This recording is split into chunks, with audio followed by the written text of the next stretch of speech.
I still remember that summer at Camp Alexa like it was yesterday, even though it's been years. I was just a kid, maybe 11 or 12, and it was my first time going to sleepaway camp. I was so excited to spend 2 weeks in the woods, learning outdoor skills and making new friends. The first few days were amazing, swimming in the lake, singing campfire songs, telling ghost stories in our cabin at night. But everything changed on that fourth night. It was after lights out, and I couldn't sleep. The unfamiliar sounds of the forest kept me tossing and turning. I decided to sneak out to use the bathroom, figuring the night air might help clear my head. As I crept out of the cabin, trying not to wake the other kids, I noticed how eerily quiet it was. No crickets chirping, no rustling leaves, just dead silence. A chill ran down my spine. The bathrooms were in a little building about 50 yards from our cabin. I hurried along the dirt path, my flip-flops slapping loudly in the still night. The moon was full, casting long shadows across the ground. I had almost reached the bathrooms when I heard it, a low, rumbling growl coming from the tree line to my right. I froze in place, heart pounding. "Hello?" I called out in a shaky voice. "Is someone there?" No response, just more silence. I told myself it was probably just a raccoon or something, but deep down, I knew that growl was way too loud and deep to be any normal forest creature. I was about to make a run for the bathrooms when I saw movement out of the corner of my eye. Slowly, I turned my head towards the trees. What I saw next is burned into my memory forever. Illuminated by the moonlight filtering through the branches was a massive, fur-covered figure. It was clinging to the trunk of a huge oak tree, partially hidden behind it. But I could clearly see its face peering out at me. The facial features were almost human-like, but off somehow. The brow was heavy and pronounced, the nose was wide and flat, and the eyes... God, those eyes! They glowed with an intelligence that sent ice through my veins. We stared at each other for what felt like an eternity, though it was probably only a few seconds. I was paralyzed with fear, unable to move or even breathe. Then, in one fluid motion, the creature dropped from the tree and landed on the ground with a heavy thud. It was enormous, at least 7 or 8 feet tall, with a thick, muscular build. The body was covered in long, matted fur. It took a single step towards me on massive, human-like feet. That broke the spell. I let out a blood-curdling scream and ran as fast as I could back towards my cabin. I didn't look back, but I could hear it. Heavy footfalls and the sound of branches snapping. It was chasing me. Crying and gasping for air, I sprinted down the path. My lungs were burning. I was sure at any moment I would feel its claws on my back. I burst through the cabin door, slamming it shut behind me. "Help!" I screamed. "There's a monster outside!" The other kids and our counselor jolted awake, confused and groggy. "What's going on?" the counselor asked, flipping on the lights. Between sobs, I tried to explain what I'd seen. But even as the words left my mouth, I realized how crazy it all sounded. The counselor tried to calm me down, telling me it was just a nightmare. But I knew what I saw. It was real. Eventually, after I wouldn't stop crying, the counselor went outside to check things out. He came back a few minutes later saying he hadn't seen anything unusual. "See, nothing to worry about," he said with a reassuring smile. "Let's all try to get back to sleep." But I couldn't sleep. I lay there the rest of the night, jumping at every little sound. When dawn finally broke, I begged to call my parents to come pick me up. I couldn't bear the thought of spending another night there. As we drove home later that day, I tried to tell my parents what happened. They exchanged worried glances, clearly not believing me. I overheard them later, discussing whether I needed to see a therapist. For years afterwards, I had terrible nightmares about that night. I would wake up in a cold sweat, the image of those glowing eyes seared into my brain. I've done a lot of research since then, trying to make sense of what I saw. I've read about Bigfoot sightings and other strange creatures in the woods, but nothing quite matches what I encountered. Sometimes I wonder if it really was just my imagination. Maybe the counselor was right, and it was all just a vivid nightmare. But deep down, I know the truth. What I saw that night was real, and it's still out there somewhere. I've never gone camping again. Just the thought of being in those woods at night makes my palms sweat. I can't shake the feeling that if I ever went back, it would be waiting for me. I don't know what that creature was, or why it was there. Was it curious about me, hunting me, protecting its territory? I'll probably never know for sure. All I know is that night changed me forever. It opened my eyes to the fact that there are things in this world we can't explain, things that lurk in the shadows, just out of sight. Sometimes late at night, when the house is quiet and dark, I swear I can hear that low growl again. It makes me wonder, did I really escape that night? Or has it been following me all this time, waiting for the right moment to reveal itself again? I try not to think about it too much. I've mostly learned to push the memories away and go about my normal life. But every once in a while, something will trigger those feelings of terror all over again. Like last week, I was out for a walk in my neighborhood at dusk.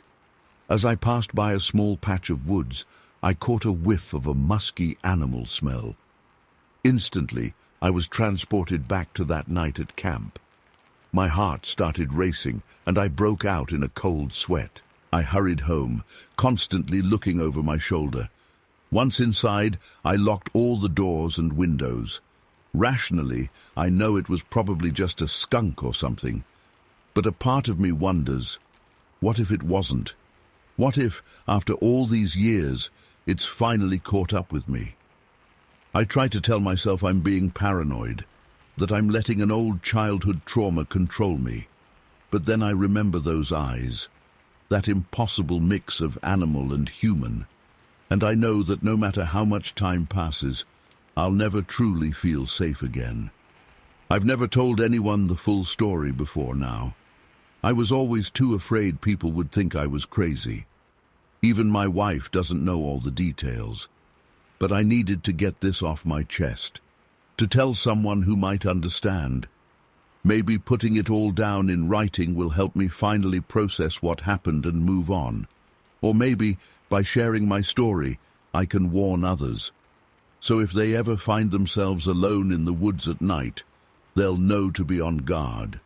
Because there are things out there, things that defy explanation, things that hunt in the shadows.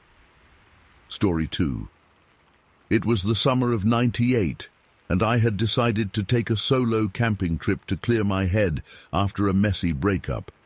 I packed up my gear and headed out to Ram Falls Provincial Park in Alberta. I'd been there a few times before and always enjoyed the rugged wilderness and solitude.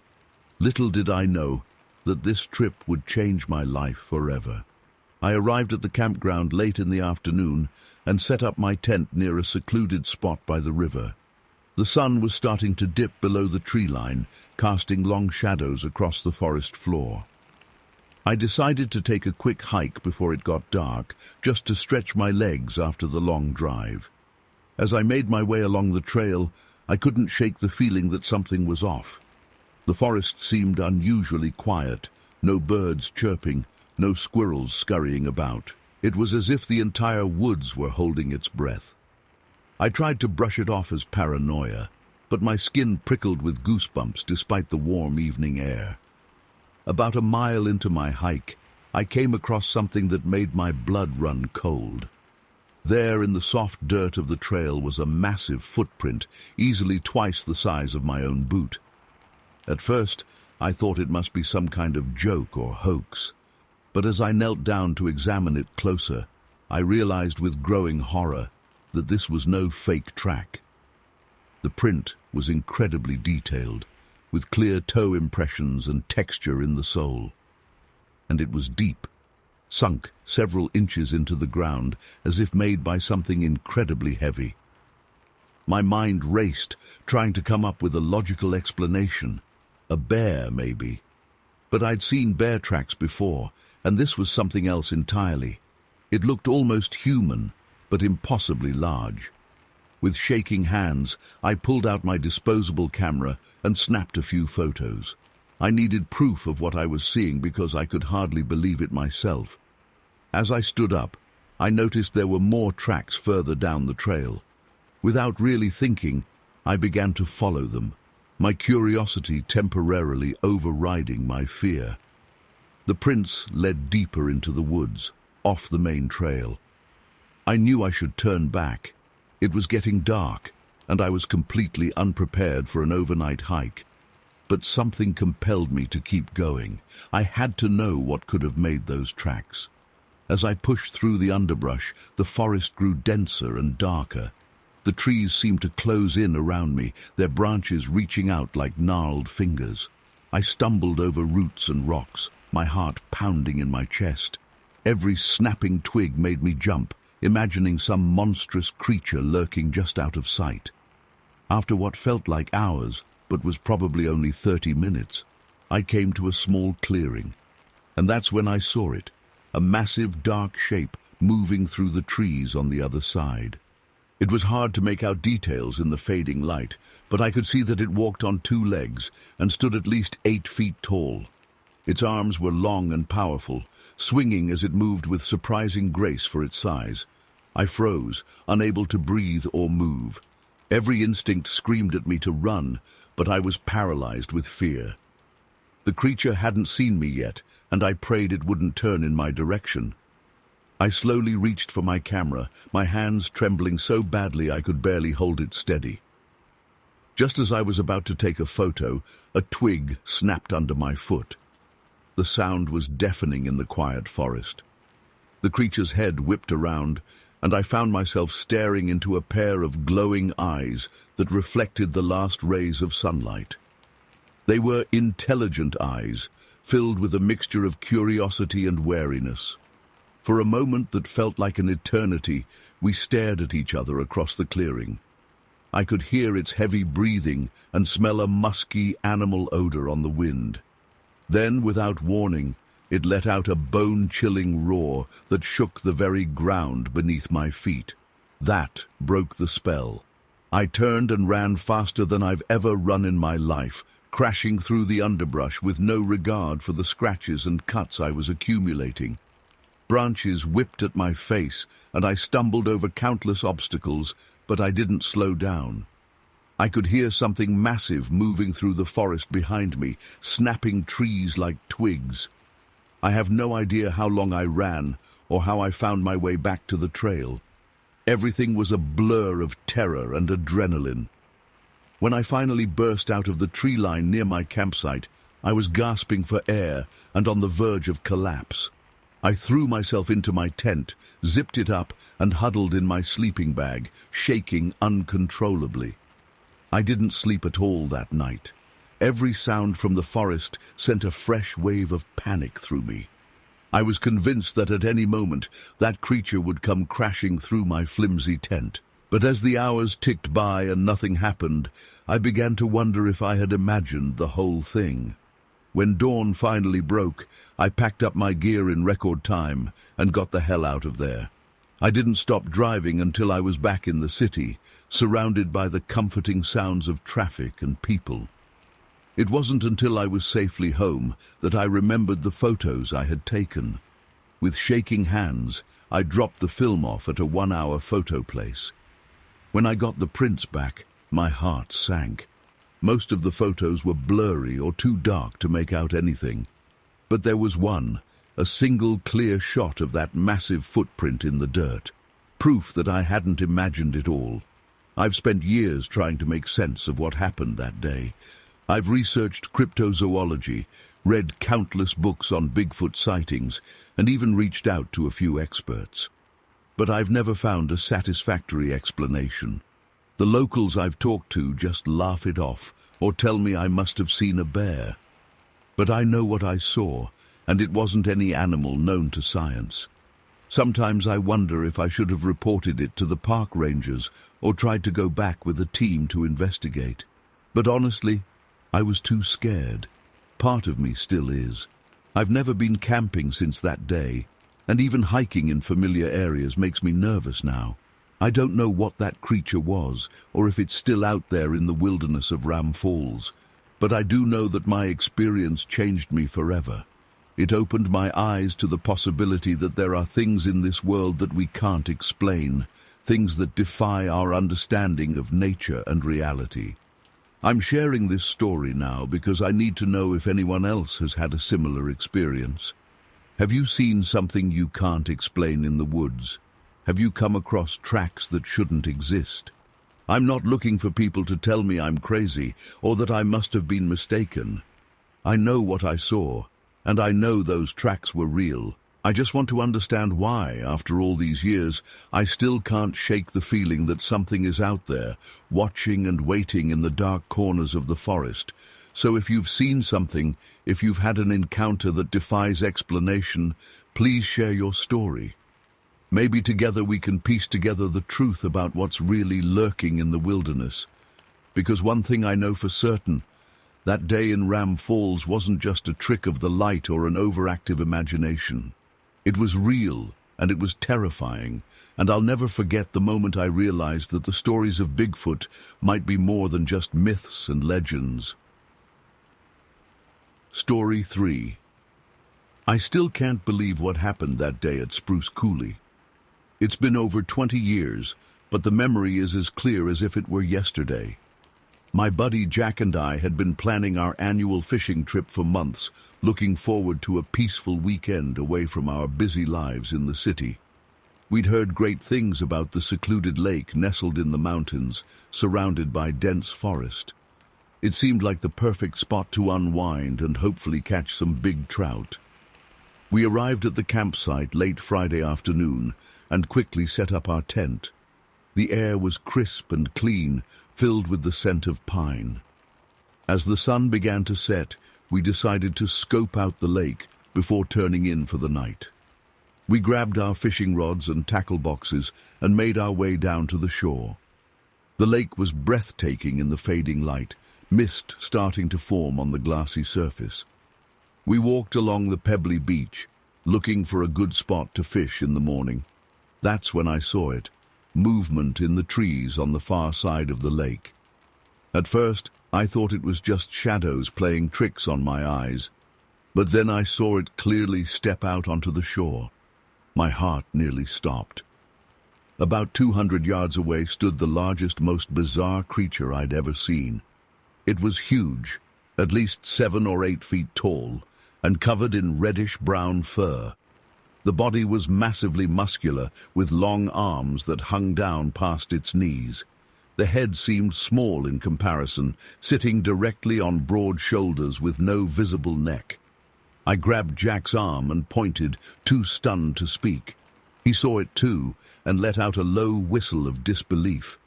We both froze, afraid to move or make a sound.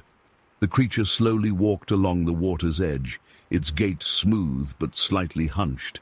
It moved with purpose, as if patrolling its territory. Suddenly it stopped and turned its head in our direction. Even from that distance I could feel its gaze lock onto us. A chill ran down my spine. In that moment, I knew with absolute certainty that we were looking at a Bigfoot. All the stories and blurry photos I'd dismissed as nonsense came flooding back. This was real, and it was right in front of us. We stood there paralyzed for what felt like an eternity, though it was probably only a minute or two. The creature continued to stare in our direction, completely motionless. I was terrified it would charge at us, but it made no aggressive moves. It almost seemed curious, tilting its head slightly as it observed us. Just then, a bank of low-lying fog began rolling in across the lake. It swirled around the creature's legs, slowly enveloping its massive form. Within moments, it had disappeared completely into the mist. Jack and I looked at each other in shock, neither of us sure what to say or do.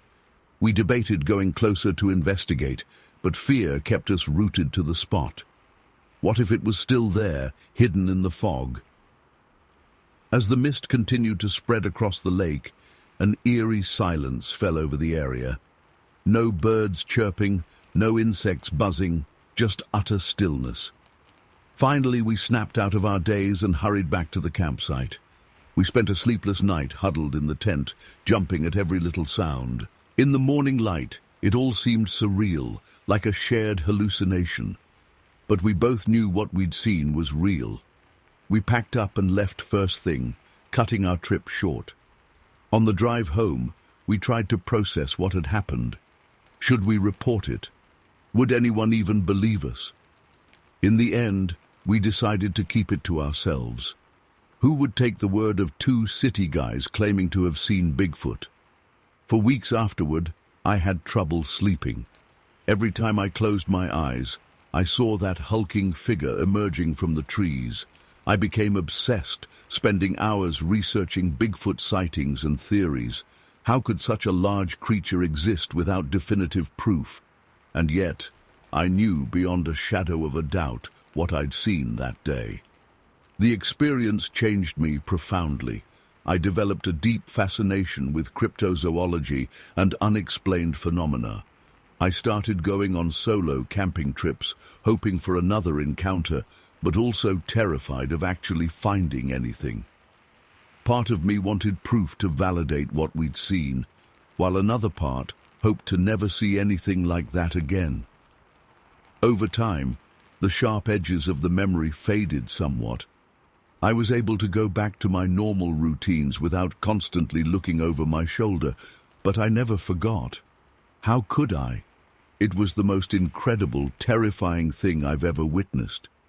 To this day, Jack and I rarely speak about what happened. When we do, it's in hushed tones, as if saying it out loud might somehow summon that creature back. We've never returned to Spruce Coolie. I'm not sure I could handle going back and finding nothing there. The uncertainty is almost comforting. As long as I don't return, I can hold on to the belief that it wasn't just a trick of the light or an overactive imagination. I've thought about coming forward with our story many times over the years, but I always stop short, worried about ridicule or being labeled a kook, so I've kept it mostly to myself, turning it over and over in my mind, trying to make sense of the impossible. Sometimes late at night, when the house is quiet and dark, I find myself staring out the window into the shadows of the trees beyond, and for a split second I'll catch a glimpse of movement, a flash of reddish-brown fur, a hulking shape melting into the darkness. My heart races and I break out in a cold sweat. But it's always just a deer, or the wind rustling the leaves. At least, that's what I tell myself. But a small part of me wonders, what if it found me? What if, all these years later, it's still out there watching and waiting? I try to shake off those thoughts, but they linger in the back of my mind, because once you've seen something like that, you can never truly unsee it. It changes you forever, opening your eyes to a world of possibilities and mysteries beyond imagination. I don't know if I'll ever fully come to terms with what Jack and I saw that day at Spruce Coolie. But I do know this. There are things in this world that defy explanation, creatures that lurk just beyond the edges of our understanding. And sometimes, if you're lucky or unlucky enough, you catch a glimpse of them. It's terrifying and awe-inspiring all at once, and it leaves you questioning everything you thought you knew about the world around us. So if you're ever out in the wilderness and you feel eyes upon you, or catch a whiff of a musky animal smell on the breeze, be alert. You never know what might be watching from the shadows, because I can tell you from personal experience, Bigfoot is real. And once you've seen it, your life will never be the same. Story 4. I'll never forget that day in the summer of 1835. I was just a boy of 12, out picking berries in the woods near our family farm in Beaver County. It was a sweltering afternoon, and I'd wandered deeper into the forest than usual, lured by the promise of plump blackberries growing in a sunny clearing. The woods were quiet except for the occasional bird call and the buzzing of insects. I hummed softly to myself as I moved through the underbrush, my fingers and lips stained purple from sampling the berries as I picked. The woven basket Mama had given me was nearly full, and I was thinking about heading back home when I heard it. A strange, high-pitched whistle, unlike any bird call I'd ever heard before. I froze, listening intently. The whistle came again, closer this time. It sent a shiver down my spine, though I couldn't say why. Something about the sound just felt wrong, unnatural. My heart started to race as I peered through the trees, trying to spot the source. At first, I saw nothing out of the ordinary. Just trees and bushes and dappled sunlight filtering through the leaves. But then something moved in my peripheral vision, and I whirled to face it. What I saw in that moment has haunted me for decades since. There, partially hidden behind a large oak tree about 20 feet away, was a creature unlike anything I'd ever seen before. It was small, only about 4 feet tall, I'd guess. But its proportions were all wrong for a child. Its arms were too long, hanging down almost to its knees, and it was covered in dark, shaggy fur from head to toe. For a moment, we just stared at each other. I was frozen in place, my mind reeling as it tried to make sense of what I was seeing. The creature's face was barely visible beneath all that hair, but I could see its eyes clearly, dark and intelligent, studying me with an unsettling intensity. Then it moved, taking a halting step out from behind the tree. That's when I saw that it was walking on 2 legs, just like a person. But its gait was awkward and uneven, almost like a toddler just learning to walk. It took another step towards me and let out that eerie whistle again. Terror flooded through me then, breaking the paralysis that had gripped me. I dropped my basket of berries and ran, crashing through the underbrush in blind panic. Branches whipped at my face and arms as I fled, but I barely felt the stinging cuts. All I could think about was getting away from that thing as fast as I possibly could. I don't know how long I ran for. It felt like hours, though it was probably only a few minutes. Eventually, I burst out of the tree line near our farm, gasping for breath and on the verge of tears. I glanced back over my shoulder, terrified that the creature might have followed me. But there was nothing there, just the silent, looming presence of the forest. When I finally stumbled into our yard, Mama came running out of the house. She must have heard me crashing through the bushes. "Good Lord, child! What on earth happened to you?" she cried, taking in my wild-eyed look and the scratches on my arms and face. I tried to explain, the words tumbling out in a frantic jumble. "Mama, I saw something in the woods. A monster. It was small but covered in hair, and it walked on 2 legs like a person. It whistled at me." Mama's brow furrowed with concern. She felt my forehead, probably checking for fever. "You must have gotten too much sun, dear. Come inside and rest a spell. I'm sure it was just your imagination playing tricks on you." But I knew what I'd seen was real. No fever dream or overactive imagination could explain the primal fear I'd felt in that moment, or the way those dark eyes had bored into me. Still, I let Mama lead me inside and fuss over me. I was grateful for the comfort of our familiar kitchen and Mama's soothing presence. Over the next few days, I tried to convince my parents and siblings that what I'd seen was real, but no one believed me. They all assumed I'd dozed off while berry picking and had a vivid nightmare, or that the summer heat had addled my brain somehow. After a while, I stopped trying to convince them, but I never forgot. And I never went berry picking alone in those woods again. Sometimes at night, I'd wake up in a cold sweat, that eerie whistle echoing in my mind. During the day, I'd catch myself scanning the tree line, half expecting to see a small, furry figure watching me from the shadows.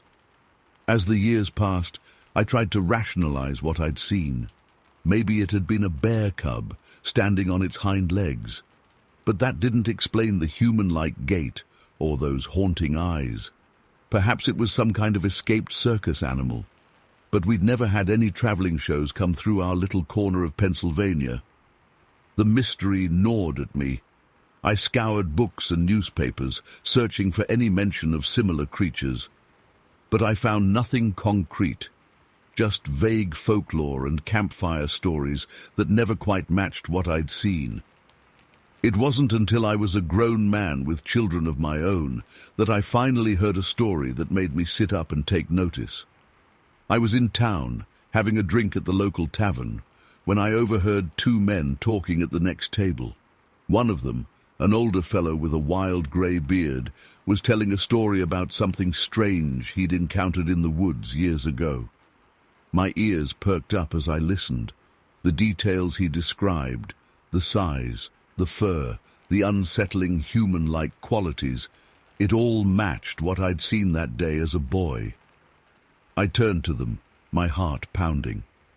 "Excuse me," I said, but I couldn't help overhearing. I think I might have seen something similar when I was young."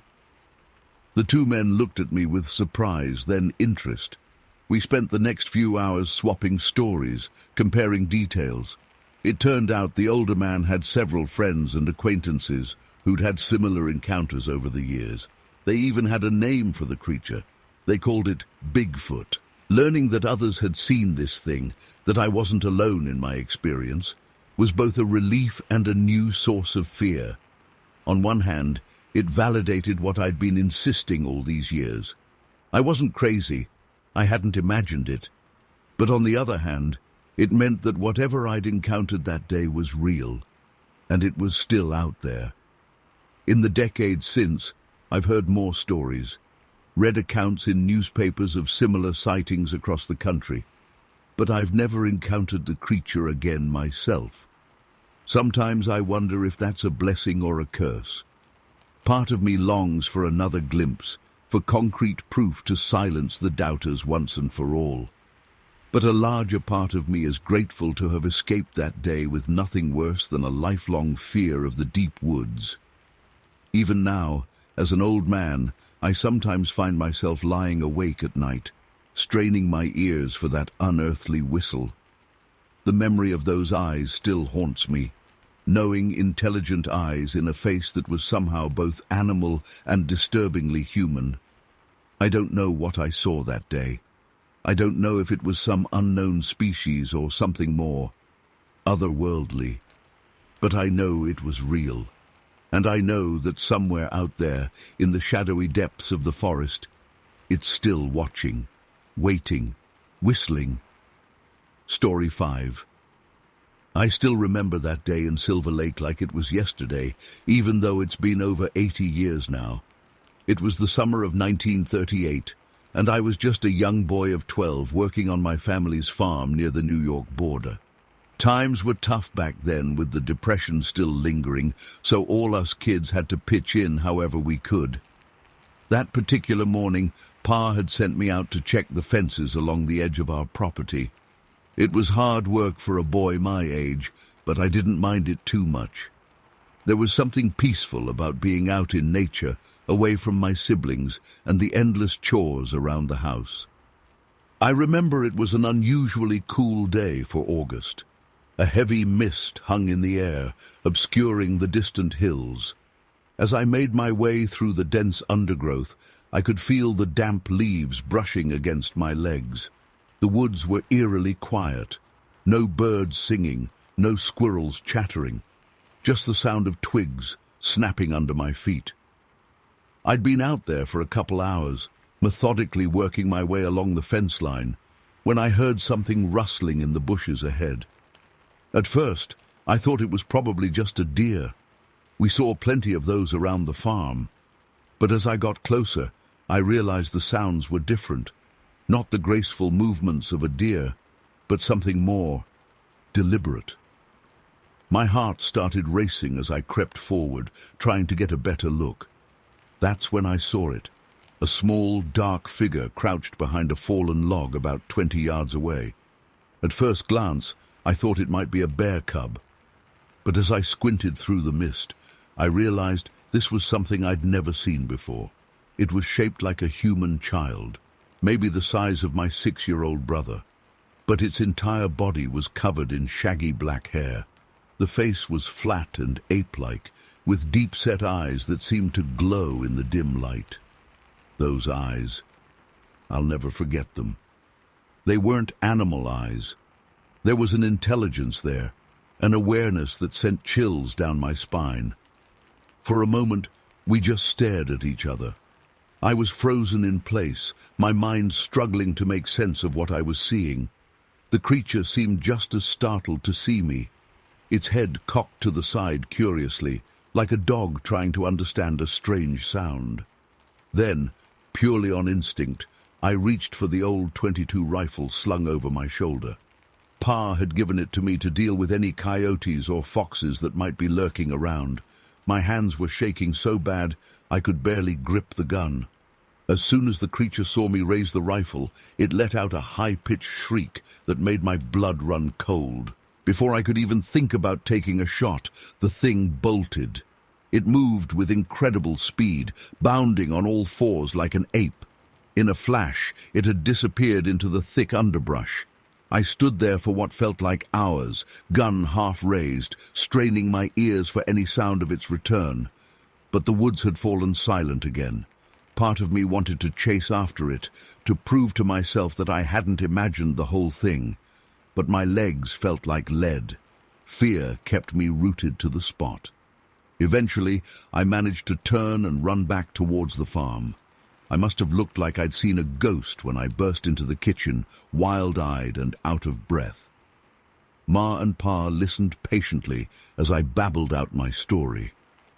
I could tell they didn't believe me. How could they? It sounded crazy, even as the words were coming out of my mouth. Pa just chuckled and said I must have seen a bear cub. Ma suggested maybe I'd dozed off and had a vivid dream. But I knew what I'd seen. It wasn't a bear, wasn't a dream. That creature had been real. Those eyes. They'd looked into mine with an almost human understanding. The memory of that gaze haunted me for weeks afterwards. I had trouble sleeping, always imagining I could hear something scratching at my window in the night. I begged Pa to come out to the woods with me, to look for tracks or some other sign. But he was busy with the harvest and didn't have time for what he saw as childish fantasies. None of my siblings believed me either. They just teased me about my imaginary monkey friend. As the days passed, I started to doubt myself. Had I really seen what I thought I'd seen, or had my mind been playing tricks on me that misty morning? I wanted so badly for someone to believe me, to validate what I'd experienced. But the more I talked about it, the more everyone seemed to think I was either lying or going crazy. Eventually, I stopped bringing it up. I buried the memory deep down, tried to convince myself it had all been a product of an overactive imagination. But I never forgot. How could I? That encounter changed me in ways I'm still trying to understand, even all these decades later. I've read about Bigfoot sightings over the years. Some of the descriptions match what I saw that day. But I've never come forward with my story. Who would believe an old man talking about something he saw as a child? I can barely believe it myself most days. But sometimes when I'm out in the woods and the mist rolls in, I can almost feel those eyes on me again. That spark of intelligence, that hint of something both familiar and utterly alien. And I wonder, what if? What if there really are creatures out there, lurking just beyond the edge of what we understand? What if that young Bigfoot I encountered is still out there somewhere, grown now, with stories of its own to tell? I don't expect anyone to believe me. Hell, most days I'm not sure I believe myself. But I know what I saw that summer morning in 1938. And no matter how much time passes, I'll never forget the day I came face to face with something that shouldn't exist. The encounter lasted only moments, but it stayed with me my entire life. I've gone over it again and again in my mind, analyzing every detail. The way the creature moved, the texture of its fur, the depth of intelligence in its eyes. Sometimes I wonder if it was just as scared of me as I was of it. Did it run home to its family and try to explain the strange hairless creature it had seen in the woods? In the years since, I've heard whispers of other sightings in the area. Hunters claiming to have seen strange footprints, campers hearing eerie howls in the night, but nothing concrete, nothing that could prove what I saw was real. I've been tempted over the years to go back to that spot, to see if I could find any trace of the creature. But something always held me back. Fear, maybe, or the worry that going back and finding nothing would somehow make the memory less real. As I've gotten older, I've come to accept that I may never have answers. The world is full of mysteries, and maybe some things are meant to stay that way. But I know what I saw that day. It was real as the ground beneath my feet. And no matter how much time passes, a part of me will always be that awe-struck boy in the misty woods, coming face to face with something beyond imagination. I don't know if I'll ever fully understand what happened that day. Was it a young Bigfoot, some unknown species, or something else entirely? But I do know that it opened my eyes to the possibility that there's more to this world than we realize. That just beyond the veil of what we consider normal, there might be wonders and terrors we can't even imagine. So I hold on to that memory, that brief moment of connection with something truly unknown. And sometimes, when the wind whispers through the trees just right, I can almost imagine I hear that high-pitched shriek again, echoing across the years. A reminder that there are still mysteries out there, waiting to be discovered by those brave enough or foolish enough to look. Story 6. I'll never forget that day in Topton Station back in 1879. It was just supposed to be another ordinary afternoon working the fields with my brother Jared, but it turned into something that would haunt me for the rest of my days. The sun was beating down hard as we made our way across Old Man Johnson's property. We'd been hired to help clear some overgrown areas near the edge of his land. It was back-breaking work, but we needed the money. As we hacked away at the dense brush with our scythes, sweat pouring down our faces, I had no idea the terror that was waiting for us just beyond the tree line. We'd been at it for hours when Jared suggested we take a break to cool off by the creek. I was grateful for the chance to rest my aching muscles. We made our way through the tall grass towards the sound of running water. That's when I saw it. At first, I thought my eyes were playing tricks on me from the heat and exhaustion.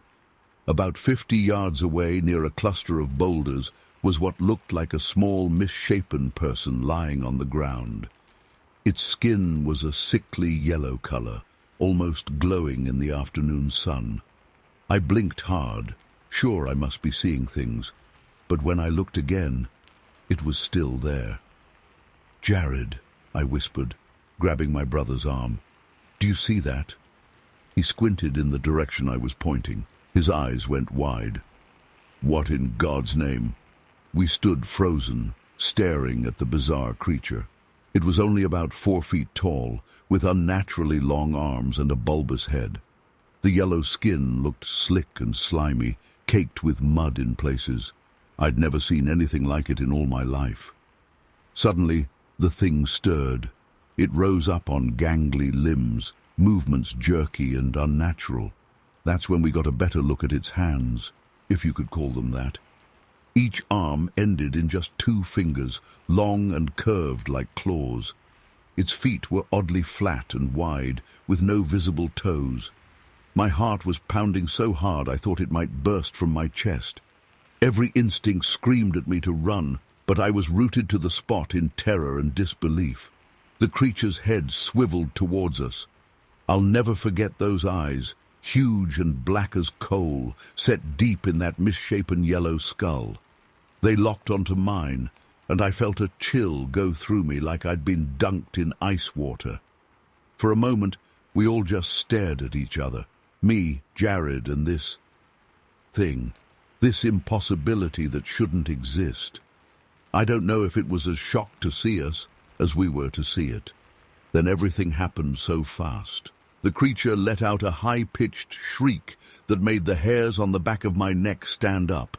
It lunged forward with shocking speed, those claw-like fingers extended towards me. I stumbled backwards, nearly falling on my ass. Jared yelled something. I couldn't make out the words over the blood rushing in my ears. He grabbed my arm and yanked me away, just as the thing swiped at the space where I'd been standing. We ran. Oh, Lord, how we ran. Crashing through the underbrush, branches whipping at our faces.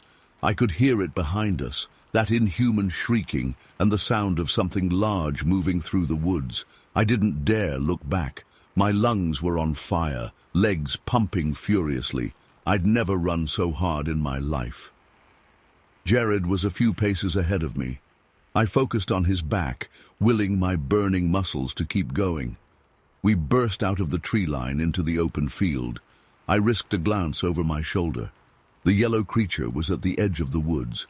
It paused there, those black eyes boring into me. Then it let out one final bone-chilling screech before disappearing back into the shadows of the forest. Jared and I didn't stop running until we reached the road. We collapsed in the dirt, gasping for air. For a long time, neither of us could speak. We just lay there, chests heaving, trying to process what we'd seen. Finally, Jared turned to me. "Schmel, what the hell was that thing?" I shook my head, still struggling to catch my breath. "I don't know. I've never seen anything like it." We debated whether to tell anyone what happened. Who would believe us? We'd be laughed out of town, called drunk or crazy. But keeping it secret felt wrong too. What if that thing was still out there? What if it hurt someone? In the end, we decided to tell Sheriff Miller. He listened to our story with a skeptical look, but said he'd send some men out to investigate. They found nothing, of course. No tracks, no sign of the creature. The sheriff chalked it up to an overactive imagination and too much sun. But Jared and I know what we saw that day. That hideous yellow skin, those grasping claw fingers, those soulless black eyes. It was real, as sure as I'm sitting here now. I've never gone back to those woods. I avoid that whole area of Topton if I can help it. Sometimes I still wake up in a cold sweat, that inhuman shriek echoing in my mind. I don't know what that thing was or where it came from. I don't want to know. I just pray I never see it again. Folks around here still talk about the Mullenberg monster sometimes. Most treat it as a joke, a silly local legend. Let them laugh. I know the truth. There are things in this world that defy explanation. Terrible things lurking in the dark corners of the earth. I used to find comfort in the thought that science and reason could explain everything. Now I know better. There are mysteries out there, my friends, horrors beyond imagining.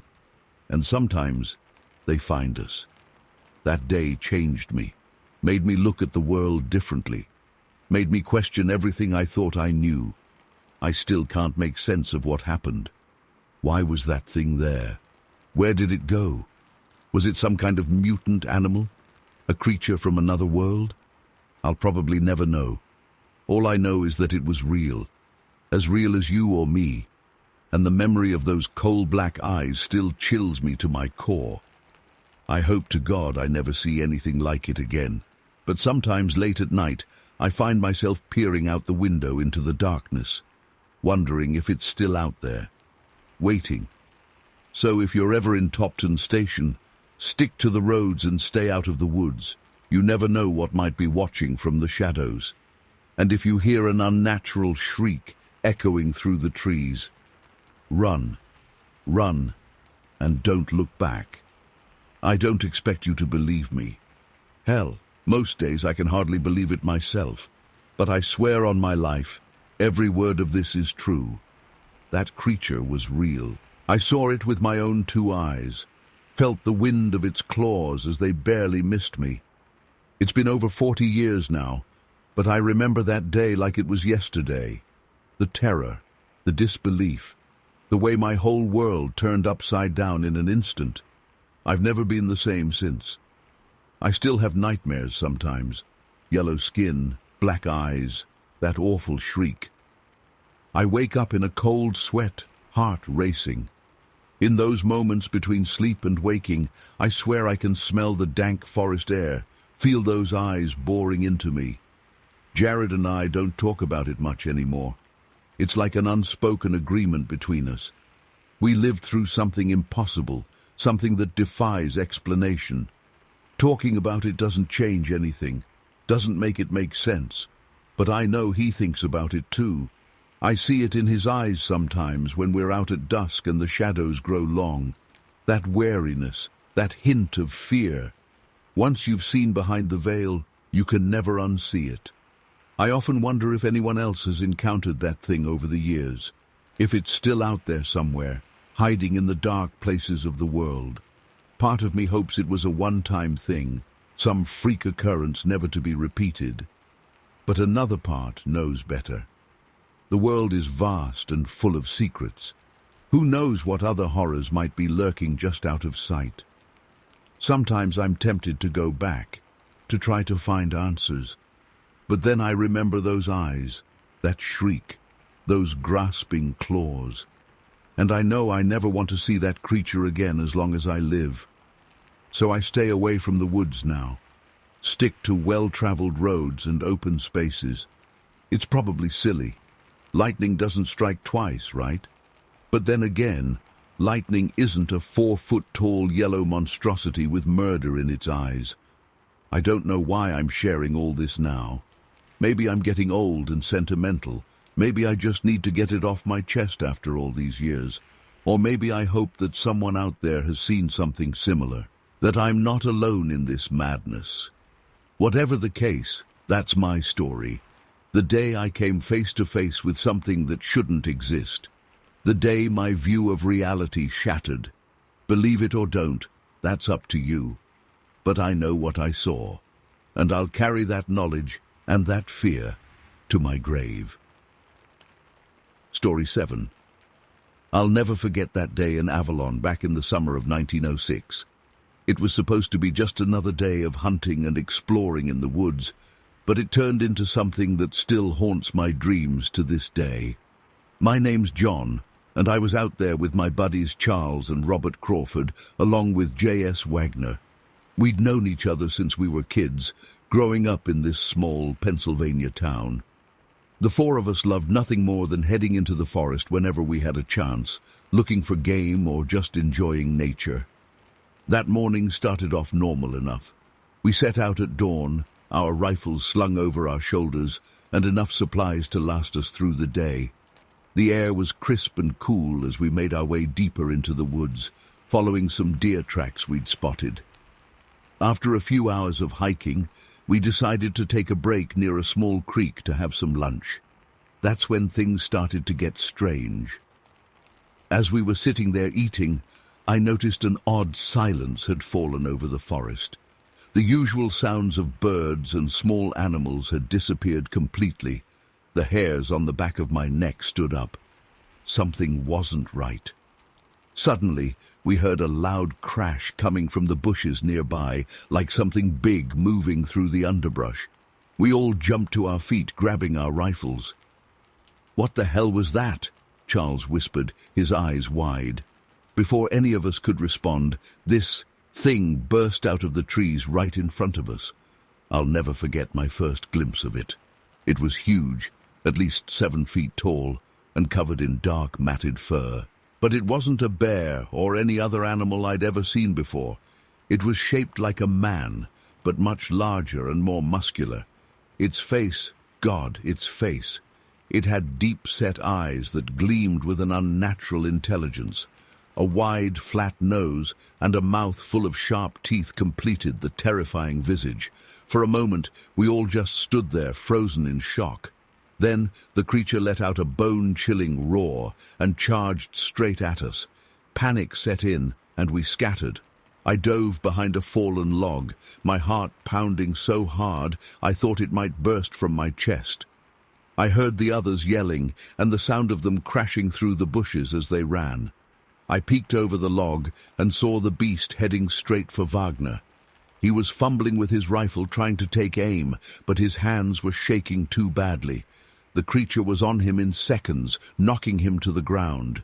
Wagner's screams filled the air as those massive hands grabbed him. Somehow, I managed to snap out of my paralysis. I raised my rifle and fired a shot, more out of desperation than any real aim. The loud crack echoed through the trees. I must have hit it because the monster let out a howl of pain and released Wagner. It turned its attention to me then, those terrifying eyes locking onto mine. I felt like a rabbit staring into the eyes of a wolf. But before it could charge me, Charles and Robert came running back, yelling at the top of their lungs. The beast hesitated, seemingly confused by all the noise and movement. That brief moment was all we needed. Robert had brought some rope, thinking we might need to haul any big game we caught. "Quick, let's try to tie it up," he shouted. It was a crazy idea, but we were running on pure adrenaline and survival instinct at that point. We managed to loop the rope around its legs as it thrashed and roared. The strength of this thing was unbelievable. It took all four of us pulling with everything we had just to get its legs bound. Even then, I knew it wouldn't hold for long. Sure enough, after only a minute or two of struggling, there was a loud snap as the rope broke. The creature's powerful legs kicked free, nearly taking Robert's head off in the process. We all stumbled backwards, watching in amazement as this beast that had seemed so human-like suddenly moved with the agility of a cat. It leapt up, grabbing onto a low-hanging branch of a nearby oak tree. In seconds, it had climbed 30 feet up, far out of our reach. We stood there, guns trained on it, unsure what to do next. It stared down at us, lips pulled back in a snarl that revealed those wicked teeth. Wagner had managed to get back to his feet, but he was in rough shape. His shirt was torn, and I could see deep scratches on his chest and arms where the creature had grabbed him.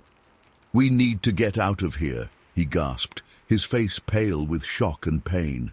But before we could move, the beast made its final terrifying move.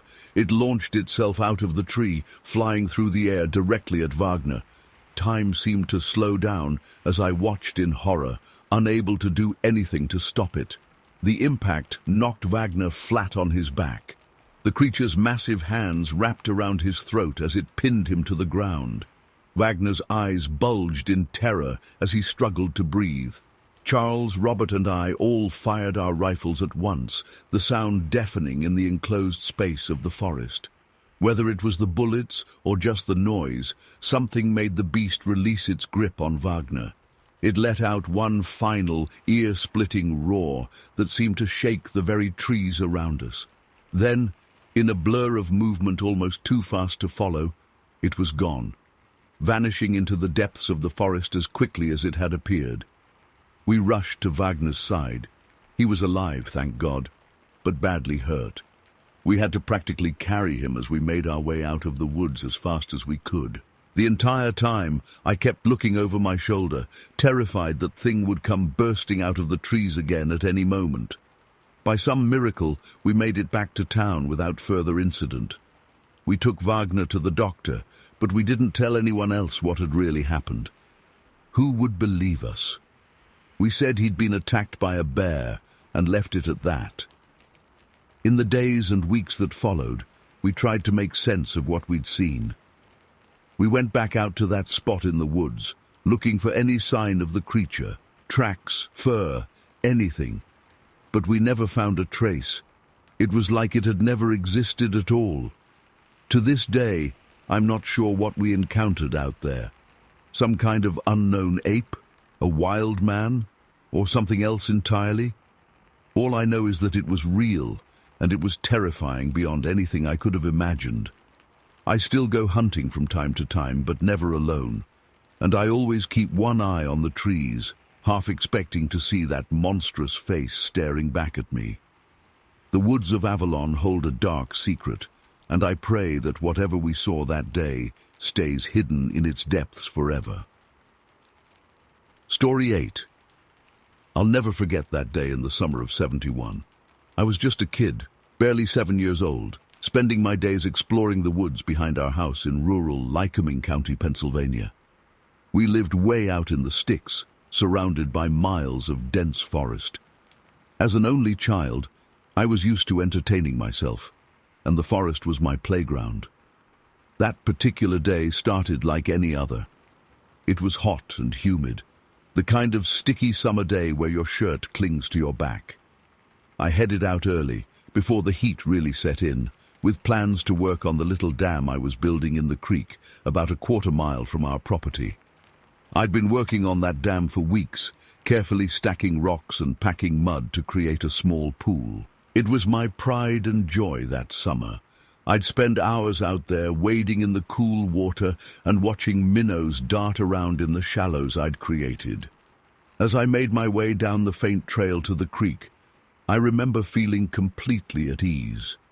These woods were as familiar to me as my own backyard. I knew every tree, every bend in the path. The forest was alive with sound, birds calling, insects buzzing, leaves rustling in the breeze. It was peaceful. I reached the creek and waded in, the cold water a welcome relief from the heat. For the next hour or so, I worked on reinforcing my dam, humming to myself as I carefully placed stones.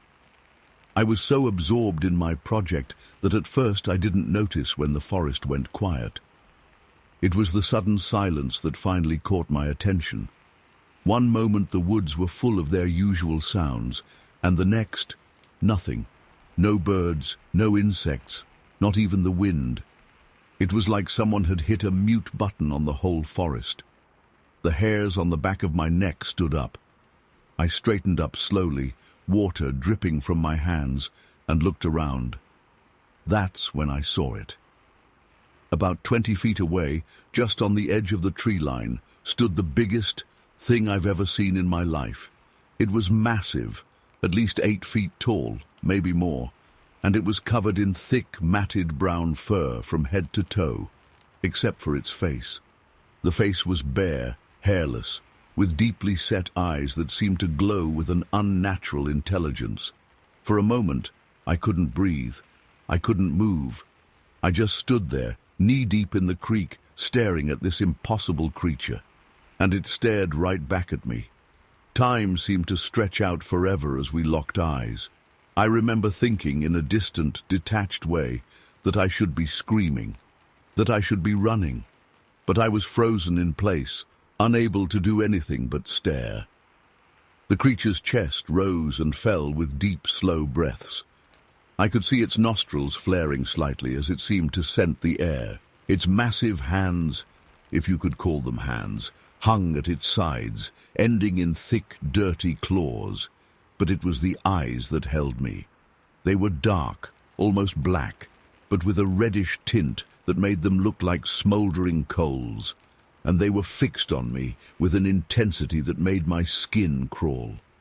I don't know how long we stood there, locked in that bizarre staring contest. It could have been seconds or hours. All I know is that suddenly, without any warning, it was over. The creature blinked. I remember noticing how human that simple gesture looked, and then it was gone. It didn't run away or fade into the trees. 1 second it was there, solid and real and terrifying, and the next it had simply vanished. The spell broke and I stumbled backwards, falling into the creek with a splash. I scrambled to my feet, water streaming from my clothes, and ran. I ran faster than I've ever run in my life, branches whipping my face, roots trying to trip me up. I didn't stop until I burst out of the tree line into our backyard, gasping for air and sobbing. My mom found me there a few minutes later, curled up in a ball on the grass, shaking and crying. I was so hysterical that at first she couldn't understand what I was trying to tell her. When I finally managed to choke out my story, I could see the doubt in her eyes. She told me later that she assumed I'd had some kind of vivid daydream, or that I'd seen a bear and my imagination had run wild. But she didn't say any of that then. She just held me and told me I was safe, that everything was okay. But everything wasn't okay. That night, Lying in bed, I could still see those eyes staring at me every time I closed my own. I barely slept, jumping at every little sound, convinced that the creature was going to come crashing through my window at any moment. The next day, my dad went out to check the area where I said I'd seen the creature. He came back looking troubled. He didn't find any obvious signs of a large animal, he told my mom when he thought I couldn't hear. But he did find my dam completely destroyed, the carefully stacked stones scattered as if something huge had walked right through it. We never talked about it much after that. I think my parents were hoping I'd forget about it if they didn't bring it up. But how could I forget? That moment is seared into my brain, as vivid now as it was 50 years ago. For weeks afterwards, I refused to go back into the woods alone. I had nightmares almost every night, dreams where I was running through an endless forest, always with the sense that something huge and terrible was right behind me. Even now, decades later, I sometimes wake up in a cold sweat, the echo of those dreams still clinging to me. As I got older, I tried to rationalize what I'd seen. Maybe it had been a bear, like my mom suggested. Maybe the summer heat and an overactive imagination had combined to create a vivid hallucination. But deep down, I knew better. What I saw that day was real. I've spent years researching, trying to find an explanation for what I encountered. I've read about Bigfoot sightings, about strange creatures in the forests of Pennsylvania. Some of the descriptions match what I saw, but none of them quite capture the sheer otherworldliness of the creature I encountered. That's the thing that stayed with me all these years. Not just the fear, but the sense that I had brushed up against something that didn't belong in our world. Something ancient and powerful and utterly alien. I'm an old man now, and I've never seen anything like it again. But I've never forgotten. How could I? It was the day that changed everything. The day I learned that the world is stranger and more terrifying than we can imagine. Sometimes on quiet nights, I find myself thinking about that creature. Where did it come from? Where did it go? Is it still out there, roaming the forests of Pennsylvania? And most chilling of all, how many other people have seen it and, like me, have spent their lives haunted by the memory? I don't have answers to any of these questions. All I know is what I saw that day. A creature that shouldn't exist, but does. A monster from a nightmare, standing in broad daylight in the forests of my childhood. And no matter how many years pass, I'll never forget those eyes, staring into mine with an intelligence that was terrifyingly inhuman. That day in the woods changed me forever. It opened my eyes to a world beyond what we think we know, a world of mysteries and monsters. And while part of me wishes I could forget, could go back to the simple, safe world I knew before, a larger part is glad for the knowledge. Because now I know the truth, that there are things out there, in the dark woods and wild places, that defy explanation. Things that remind us how small and fragile we really are in the face of the unknown. Story 9. We ended up at the local dump on the outskirts of town. I know, not the most glamorous hangout spot, but we thought it'd be fun to poke around and see what kind of weird junk we could find. The rain was coming down hard, and thunder was rumbling in the distance as we pulled up. As soon as we got out of the car, I felt uneasy. The hairs on the back of my neck stood up, like we were being watched. I tried to shake it off, figuring it was just the spooky atmosphere getting to me. We started wandering around, shining our flashlights on piles of discarded furniture and appliances. That's when I heard it, a low, guttural growl that made my blood run cold. I whipped around, my flashlight beam cutting through the rain. For a split second, I saw a pair of glowing red eyes staring right at me from the shadows. I let out a yell and stumbled backwards, nearly falling on my ass. "Holy shit! Did you guys see that?" I shouted. The others came running over, asking what was wrong. I told them what I'd seen, but of course they thought I was just trying to scare them. Mike laughed it off, saying it was probably just a stray dog or something. But I knew what I saw. Those eyes, they weren't like any animal I'd ever seen before.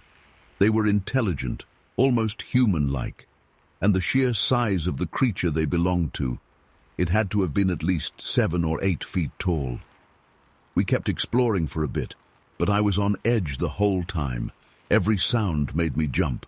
Then Dave let out a string of curses, gagging and covering his nose.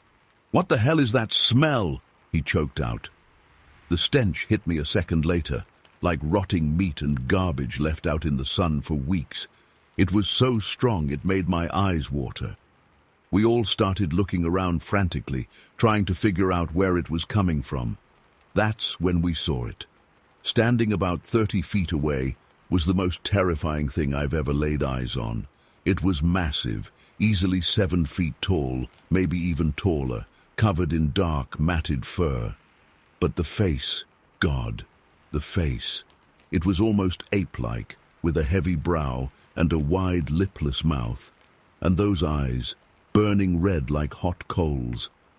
We all froze, too shocked and scared to move or even breathe. The creature just stood there, staring at us and sniffing the air.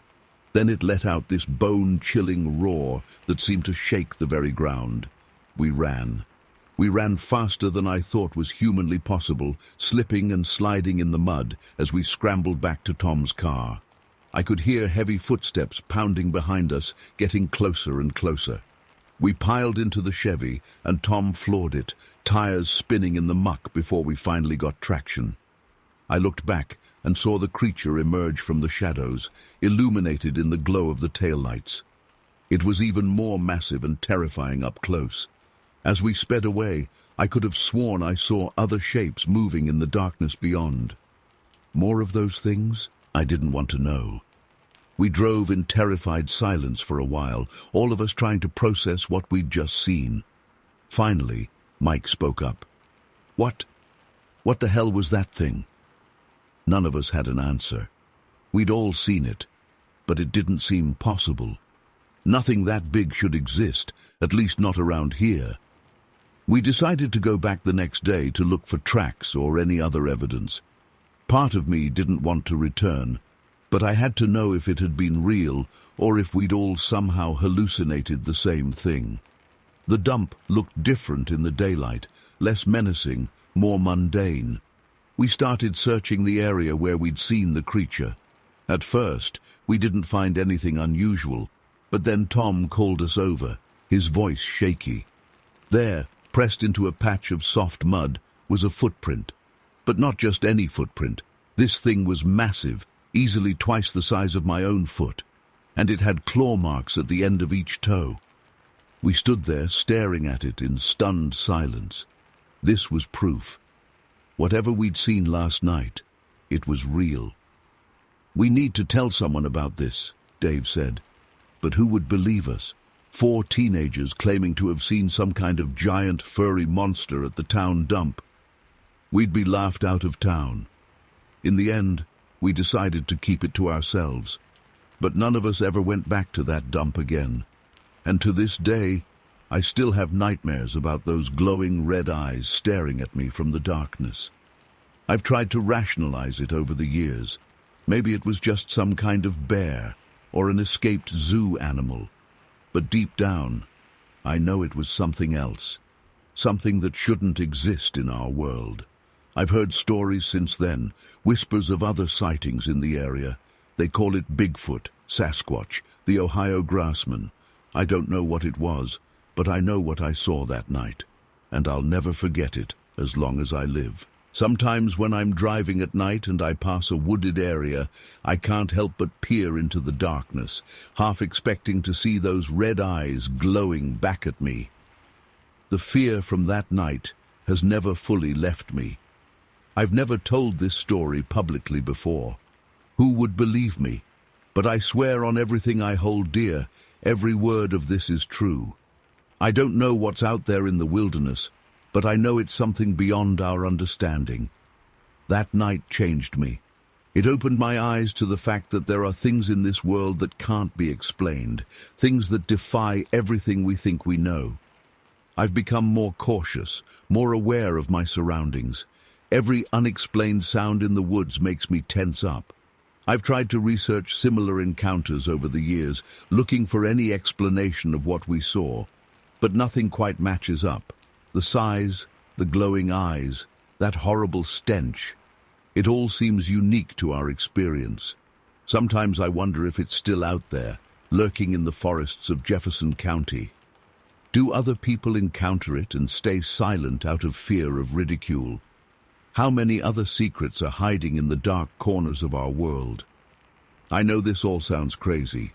If someone had told me this story before that night, I would have thought they were out of their mind. But I know what I saw, what we all saw, and no matter how much time passes, I'll never be able to forget it. So if you're ever in Jefferson County, especially near that old dump, be careful. Keep your eyes open and your wits about you, because you never know what might be watching from the shadows. And if you smell that putrid stench or see a pair of glowing red eyes, run. Run as fast as you can and don't look back. I often wonder what would have happened if we'd stayed at the dump just a little longer that night. Would we have learned more about the creature, or would we have become its prey? It's a chilling thought that still keeps me up at night sometimes. There are moments when I almost convince myself it was all just a vivid nightmare or some kind of shared hallucination. But then I remember that footprint we found the next day, that tangible piece of evidence that proved we weren't crazy, that what we saw was real. I've tried to go back to that dump a few times over the years, always during the day and never alone. But I've never seen any sign of the creature again. It's like it vanished into thin air, leaving behind nothing but that one footprint and our terrified memories. Sometimes I catch myself scanning the tree line when I'm driving through rural areas, half expecting to see that hulking shape again. It's become almost an obsession, this need to understand what happened that night. But I know I'll probably never get the answers I'm looking for. All I can do is share my story and hope that it might help someone else who's had a similar experience. Because I know now that there are things out there beyond our understanding, things that lurk in the shadows and challenge everything we think we know about the world. So if you're ever out in the wilderness and you feel that prickle on the back of your neck like you're being watched, trust your instincts, because you never know what might be out there waiting in the darkness, and once you've seen it, you can never unsee it. It changes you forever. Story 10. I'll never forget that day in '76 when I had my run-in with something I still can't explain. I was 19 at the time, just a kid really, with a beat-up Yamaha DT250 that I'd saved up for months to buy. That bike was my pride and joy, and I spent every spare moment exploring the back roads and trails around my hometown in rural Oregon. It was a crisp fall afternoon when I decided to take a ride up into the hills. The leaves were just starting to turn, painting the landscape in vibrant reds and golds. I remember feeling so alive as I sped along the winding forest roads, the cool air whipping past my face. After about an hour of riding, I came across an old logging trail I'd never noticed before. It looked overgrown and rarely used, which only made it more enticing to my adventurous teenage self. Without a second thought, I turned onto the narrow dirt path, eager to see where it led. The trail was rougher than I expected, forcing me to slow down and carefully navigate around rocks and fallen branches. The trees grew denser the further I went, their branches forming a canopy overhead that filtered the sunlight into dappled patterns on the forest floor. An eerie stillness settled over everything. No birds chirping, no rustling in the underbrush. Just the low rumble of my bike's engine echoing through the trees. I'd been riding for maybe 15 minutes when I came around a bend and saw something that made my blood run cold. There, not 30 feet ahead of me on the trail, was a massive white figure. At first glance I thought it was a bear, but as I skidded to a halt and really looked at it, I realized this was like no animal I'd ever seen. The thing was huge, at least 8 or 9 feet tall, with a build that was vaguely humanoid, but far more muscular than any person. Its legs were like tree trunks, corded with muscle under a coat of shaggy white fur. The arms hung long at its sides, ending in massive hands with what looked like sharp claws.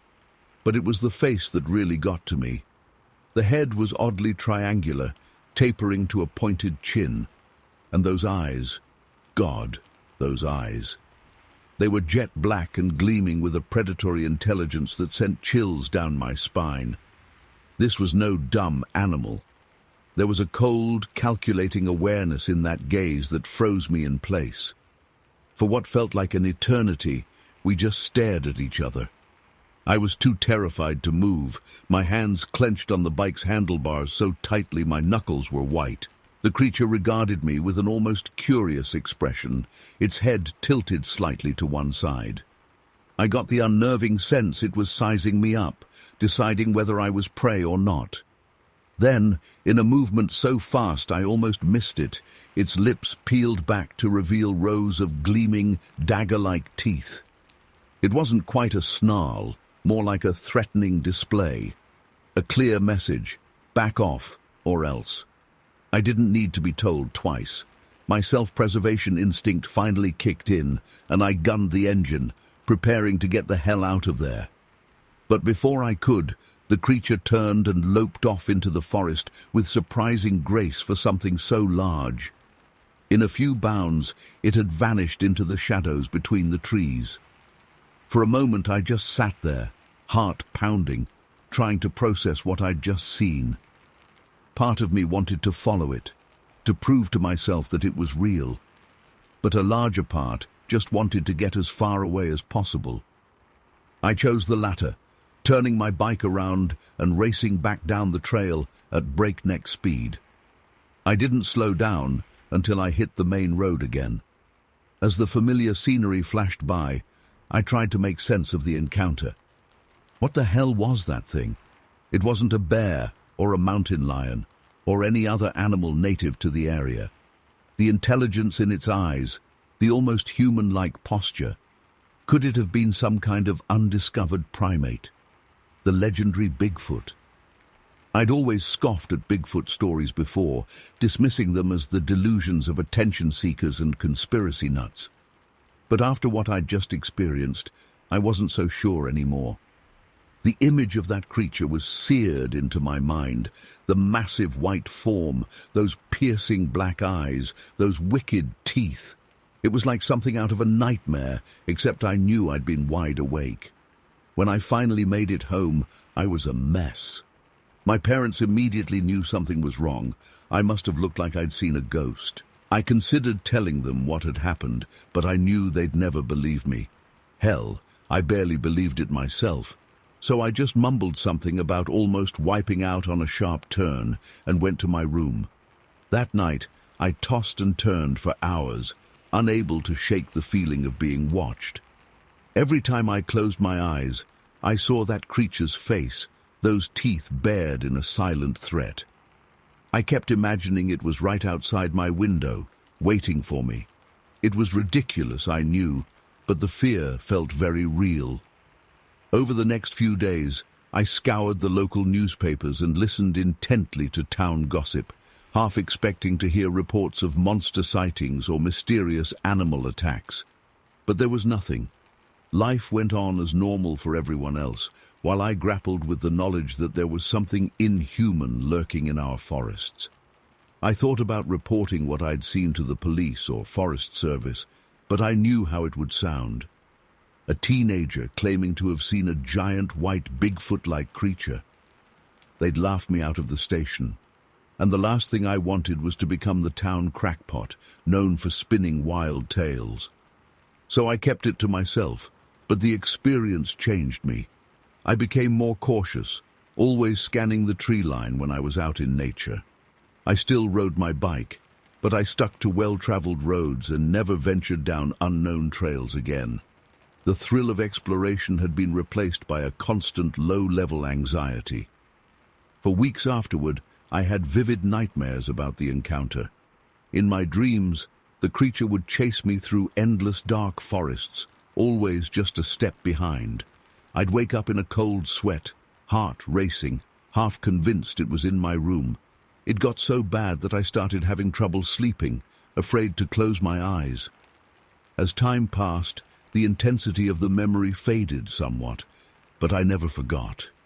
Even now, decades later, I can still picture that creature with perfect clarity. The muscular white form, the triangular head, those haunting black eyes. Sometimes I wonder if I imagined the whole thing, if it was just some strange hallucination brought on by exhaust fumes and an overactive imagination. But deep down, I know what I saw was real. There's something out there in the wilderness, something that defies explanation. I've never encountered it again, and part of me is grateful for that. But another part almost wishes for a second sighting, if only to prove to myself once and for all that I'm not crazy. I've read about other Bigfoot encounters over the years, but none quite match what I saw. Most describe brown or black fur, not white, and the intelligence I sensed in those eyes. It was beyond anything I've heard described. Whatever I encountered that day, I don't think it was a simple animal. There was something almost otherworldly about it. I've never told this story publicly before. Even my wife doesn't know the full details. I've always been too afraid of being seen as a lunatic. But as I get older, I feel a need to share my experience. Maybe someone else out there has seen something similar. Maybe by speaking up, we can piece together the truth about what's really out there in the dark corners of the world. All I know for certain is that my encounter that day shook my understanding of reality to the core. There are things in this world that we can't explain, creatures that lurk just beyond the edges of our knowledge. I caught a glimpse of one, and it forever changed how I see the world around me. So if you're ever out in the wilderness and you feel like you're being watched, trust that instinct. There might just be something out there, observing from the shadows. And if you're lucky or unlucky enough to see it face to face, be prepared for an experience that will haunt you for the rest of your days. Story 11. But then we heard it. A loud, guttural howl coming from somewhere in the darkness beyond our yard. It didn't sound like any animal I'd ever heard before. Pa stood up suddenly, his pipe clattering to the porch floor. "What in tarnation was that?" he muttered, peering out into the gloom. Margaret and I exchanged worried glances. The hairs on the back of my neck were standing up. Something about that sound filled me with a primal sort of dread. Pa went inside and came back out with his shotgun. "You two stay here," he ordered. "I'm gonna go take a look." I wanted to protest. I was 17 and considered myself a man, but the fear in Pa's eyes made me hold my tongue. He stepped off the porch and slowly made his way across the yard, shotgun at the ready. Margaret clutched my arm tightly as we watched him disappear into the darkness. For a few long minutes, all was quiet. Then suddenly, we heard Pa yell and the boom of the shotgun going off. Margaret screamed. Without thinking, I leapt off the porch and ran toward where Pa had gone, my heart pounding. As I reached the edge of our property, I saw Pa stumbling backward, his face white with terror. "Run!" he shouted when he saw me. "Get back to the house!" But before I could move, I saw it emerge from the shadows behind him. It was enormous, at least 7 feet tall, covered in dark, matted fur. Its eyes glowed yellow in the faint moonlight, fixed on me with a predatory intensity that made my blood run cold. I stood frozen in horror as it lumbered towards us on 2 legs. Pa turned and fired the shotgun again, the blast momentarily lighting up the night. The creature roared, a bone-chilling sound that seemed to reverberate through my whole body. It swung one massive clawed hand and knocked Pa to the ground like he was nothing more than a rag doll. I don't know where I found the courage, but I ran at the thing, yelling at the top of my lungs, hoping to distract it from Pa. It worked. The creature turned its attention to me. I'll never forget the sight of its face up close.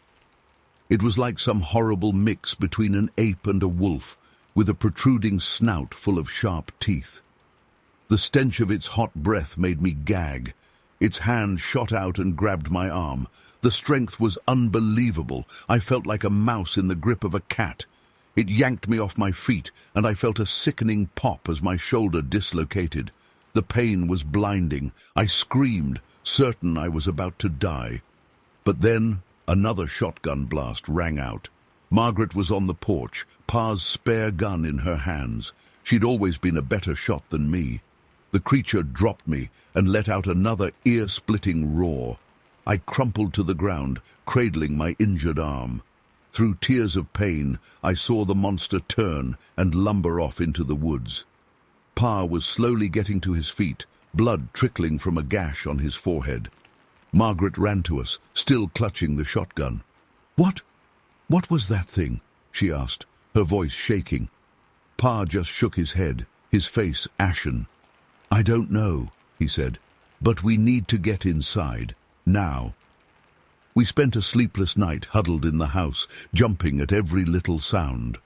By morning, word had spread through town about the attack. A posse of about 100 men gathered, armed with rifles and determined to hunt down whatever had terrorized us. I wanted to go with them, but my dislocated shoulder and the deep bruises covering my arm made that impossible. So I sat on the porch with Margaret, watching as the men spread out across our land and into the surrounding woods. All day we waited, listening for any signs of the hunt. But as the sun began to set, the men started trickling back, looking tired and frustrated. They hadn't found any trace of the creature. "It's like it just vanished into thin air," our neighbor, Mr. Johnson, told Pa. "But we did find something strange. Looks like it's been breaking into root cellars all over. Found a bunch ransacked, food stolen." That night, and for many nights after, we took turns keeping watch. Pa nailed boards across all our windows. We started locking up the animals in the barn every evening. But we never saw the creature again.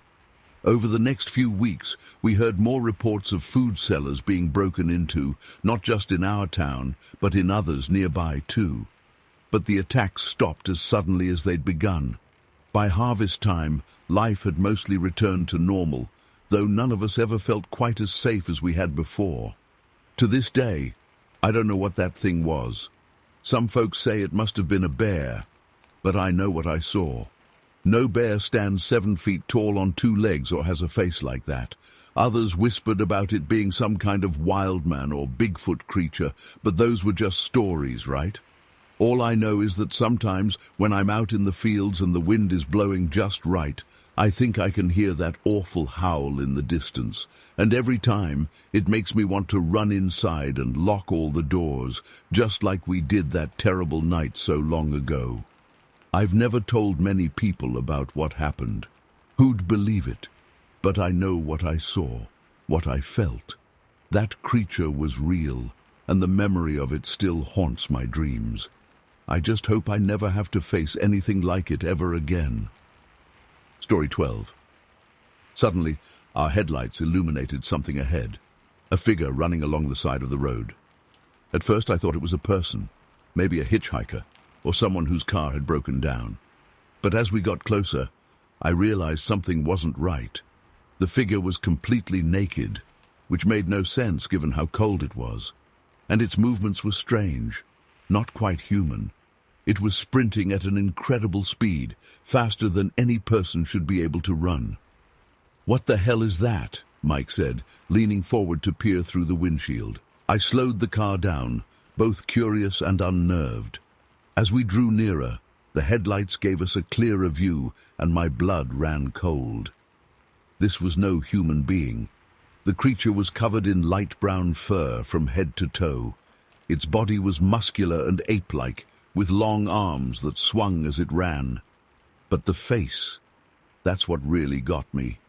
It had a flat, squashed-looking face with small, dark eyes that reflected our headlights. My hands were shaking on the steering wheel. I'd heard stories about Bigfoot sightings in these mountains, but I'd always laughed them off. Now I was face to face with something I couldn't explain. The creature didn't even seem to notice our car. It just kept running, parallel to the road, its powerful legs eating up the distance. "Holy shit," Mike whispered. "Is that what I think it is?" I couldn't answer. My mouth had gone dry. Part of me wanted to speed up and get the hell out of there, but another part was transfixed, unable to look away from this impossible thing. I maintained our slow speed, keeping pace with the creature. It ran for what felt like miles, never slowing or tiring. Its fur gleamed dully in our headlights. I could see the muscles rippling under its skin as it moved. "We should try to get a picture," Mike said, fumbling for the camera we'd brought on our trip. But before he could get it out, the creature veered sharply off the road and plunged into the dark forest. In seconds, it had vanished from sight. I hit the brakes, my heart pounding. We sat there in shocked silence for a long moment, staring at the spot where it had disappeared. "Did that really just happen?" Mike finally said. I nodded slowly, still struggling to process what we'd seen. "I think so. Unless we both hallucinated the same thing." We got out of the car on shaky legs, peering into the woods, but there was no sign of the creature, no sound of movement, no broken branches, just the quiet whisper of wind through the trees. The air felt different somehow, charged with an eerie energy. The hairs on the back of my neck stood up. I had the distinct feeling we were being watched. "Let's get out of here," I said, hurrying back to the car. Mike didn't argue.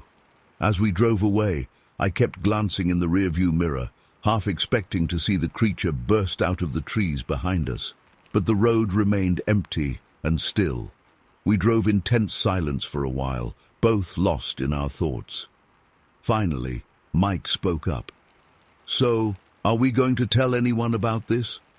I considered it for a moment. Who would believe us? We had no proof, no photos, just our word that we'd seen something extraordinary.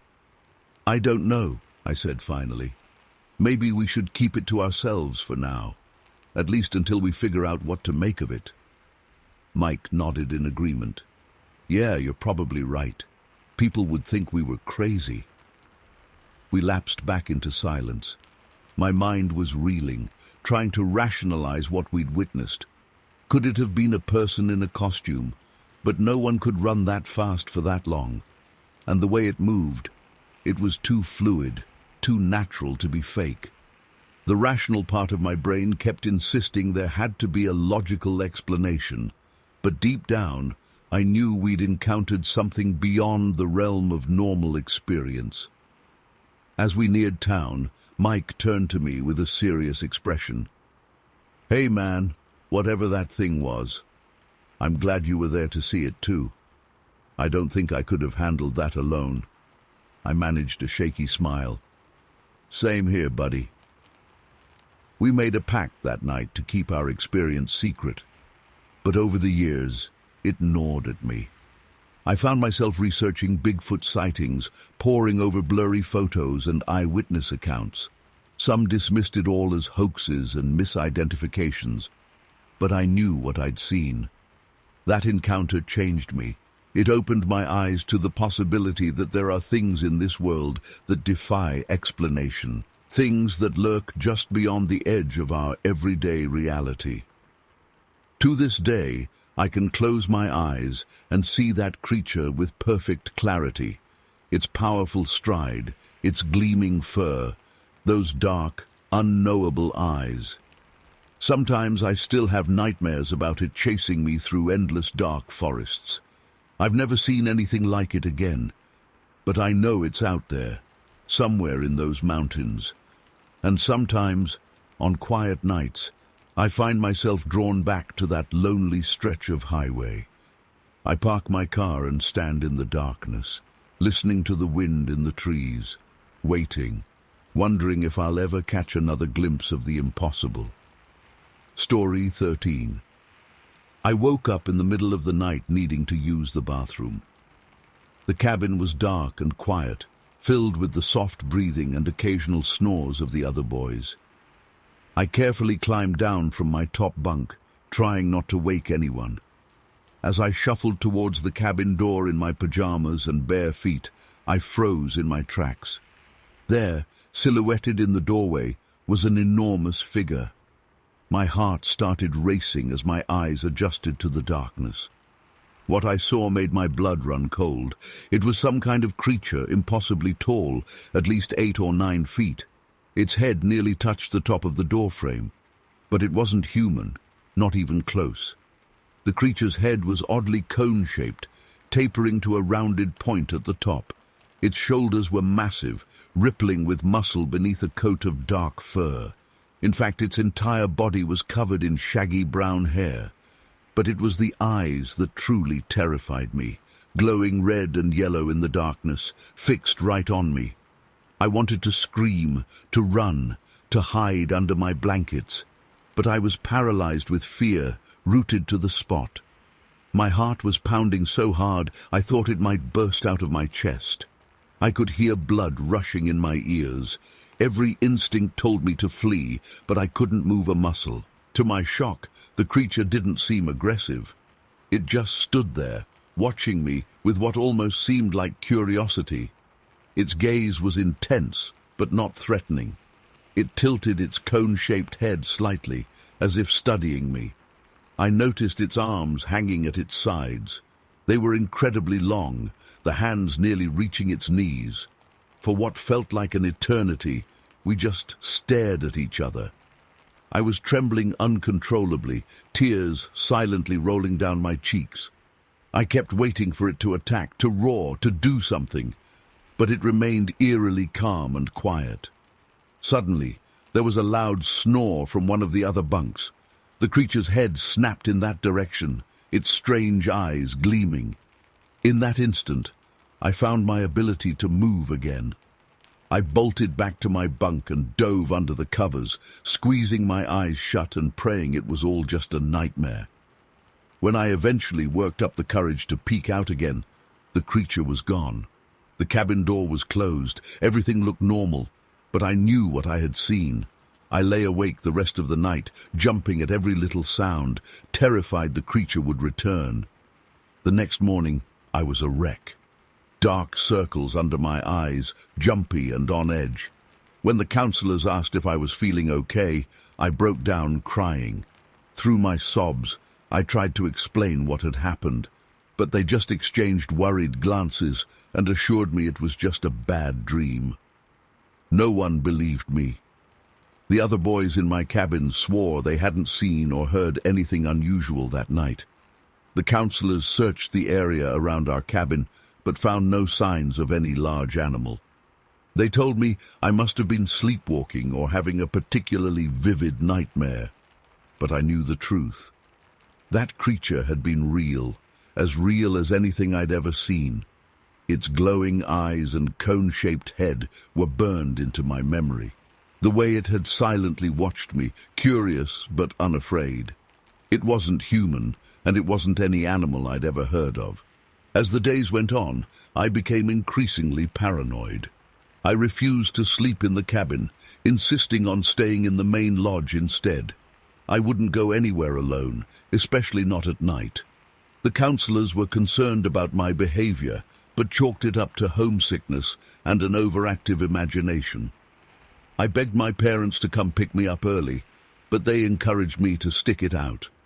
So I endured the rest of the camp session in a state of constant anxiety, always looking over my shoulder, always worried the creature would return. When my parents finally came to get me, I was beyond relieved. On the drive home, I tried to tell them what had happened, but like everyone else, they didn't believe me. They said I'd probably seen a bear or a deer, and my mind had turned it into something scarier. But I knew what I'd seen. It wasn't a bear or a deer or any other known animal. It was something else entirely. something that shouldn't exist. For years afterwards, I had terrible nightmares about that night. I'd wake up in a cold sweat, the image of those glowing eyes fresh in my mind. I became obsessed with researching strange creature sightings, always hoping to find some explanation for what I'd encountered. As I got older, I started to doubt myself. Maybe it really had just been a vivid dream, or my imagination running wild. But deep down, I knew the truth. That creature had been real as anything I'd ever experienced. I never went camping again after that summer. Just the thought of sleeping in the woods filled me with dread. I avoided forests and remote areas as much as possible. The fear that I might once again come face to face with that otherworldly being was always in the back of my mind. Now, decades later, I still don't have any answers. I've never seen anything like that creature again, never found any concrete evidence that it existed. But the memory of that night has stayed with me, as fresh and terrifying as ever. Sometimes I wonder if it's still out there, lurking in the forests, watching and waiting. Did anyone else ever see it? Were there other encounters that went unreported because no one would believe them? I may never know the truth about what I saw that night at Camp Fairfield, but I know what I experienced was real. That creature, whatever it was, changed my life forever. And even now, all these years later, I still find myself glancing over my shoulder when I'm outside at night, half expecting to see those glowing eyes staring back at me from the darkness. Story 14. The sun had just dipped below the horizon, painting the sky in deep purples and oranges. There was still enough light to see by, but long shadows were stretching across the pasture. I remember the crickets were singing up a storm, and there was a light breeze rustling through the oak trees along the fence line. Buck and I were heading back towards the house when he suddenly stopped dead in his tracks. His ears perked up, and he let out a low growl, not his usual booming bark, but a sound I'd never heard him make before. It was almost like a whimper, but deeper and more guttural. The hair on the back of my neck stood up. I squinted into the growing darkness, trying to see what had Buck so riled up. At first, I didn't spot anything out of the ordinary. But then I saw movement on the road that ran along the edge of our property. There was something walking down Squirrel Road. At first I thought it must be a bear. We'd had a few wander through over the years. But as I stared harder, I realized this was no bear.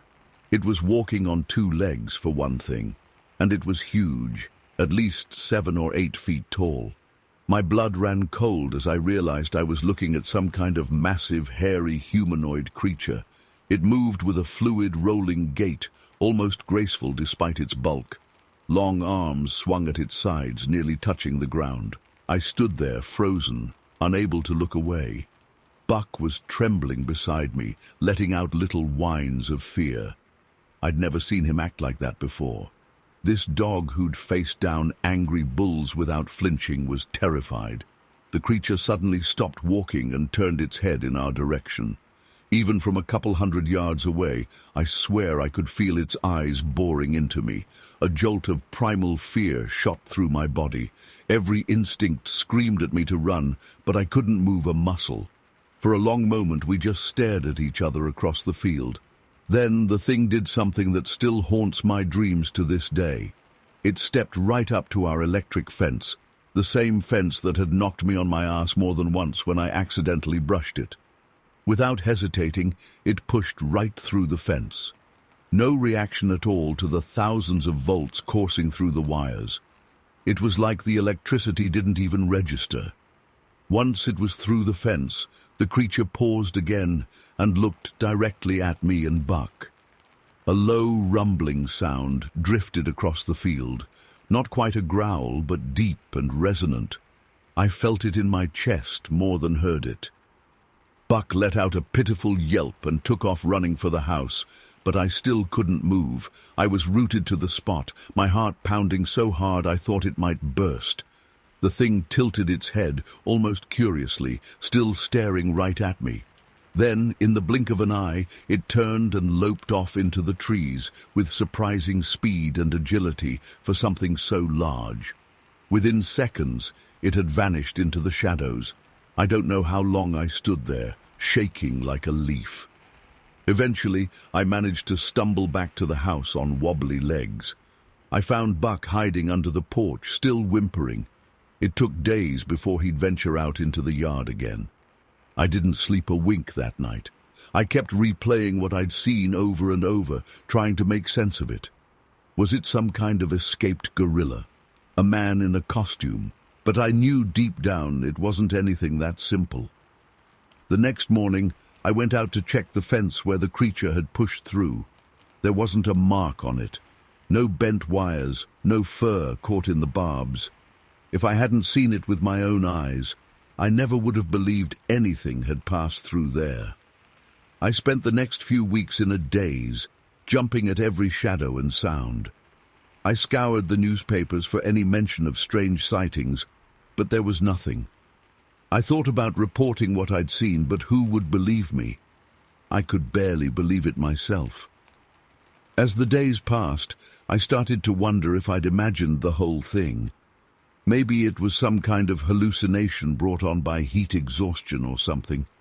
But every time I started to convince myself it wasn't real, I'd remember the look in Buck's eyes. That dog had seen something that scared him worse than anything in his life, and Buck didn't scare easy. I never saw the creature again after that night. But sometimes, when I'm out in the back field as the sun is setting, I'll get a prickly feeling on the back of my neck, like something's watching me from just beyond the tree line. I don't know what it was I saw that summer evening in 1977.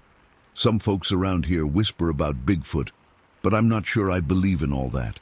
All I know is that there are things in this world that defy explanation. Things that make you question everything you thought you knew about reality. I'm an old man now, and that night was a long time ago. But the memory of it is as vivid as if it happened yesterday. The massive silhouette against the twilight sky, the way it moved with impossible grace for its size, the rumbling sound that seemed to come from everywhere and nowhere at once. And those eyes, God help me, I'll never forget those eyes. There was an intelligence there, something ancient and unknowable. Whatever that creature was, it was no simple animal. I've never told many people about what happened that night. Most would probably think I'm just a crazy old coot spinning tall tales. But I know what I saw. And more importantly, I know what I felt. That bone-deep terror is something you don't forget. Sometimes I wonder if it's still out there, roaming the forests and hills. Part of me hopes I'll see it again someday, just to prove to myself once and for all that it was real. But a bigger part of me prays I never cross paths with that thing again, because the truth is, I'm not sure my heart could take it. Some things are better left as mysteries, I suppose, but every time I hear an unexplained noise in the night or catch a glimpse of movement in my peripheral vision, I can't help but wonder, what if it came back? What if it's watching me right now, waiting for the right moment to reveal itself again? The thought sends a shiver down my spine, even after all these years. I try not to dwell on it too much these days. Life goes on after all. But I'll never look at those woods the same way again. And I'll never forget that summer night in 1977, when my entire understanding of the world was turned upside down in the span of a few terrifying minutes. Whatever's out there, I hope it stays in the shadows where it belongs. Some mysteries are best left unsolved. But if you're ever driving down a lonely country road as the sun is setting, keep your eyes peeled. You never know what might be lurking just beyond the reach of your headlights. Stay safe out there, folks, and remember, just because you can't explain something doesn't mean it isn't real. Trust your instincts, and never take the world around you for granted. There are more things in heaven and earth than any of us truly understand. Story 15. I still can't believe what happened that day back in 1980.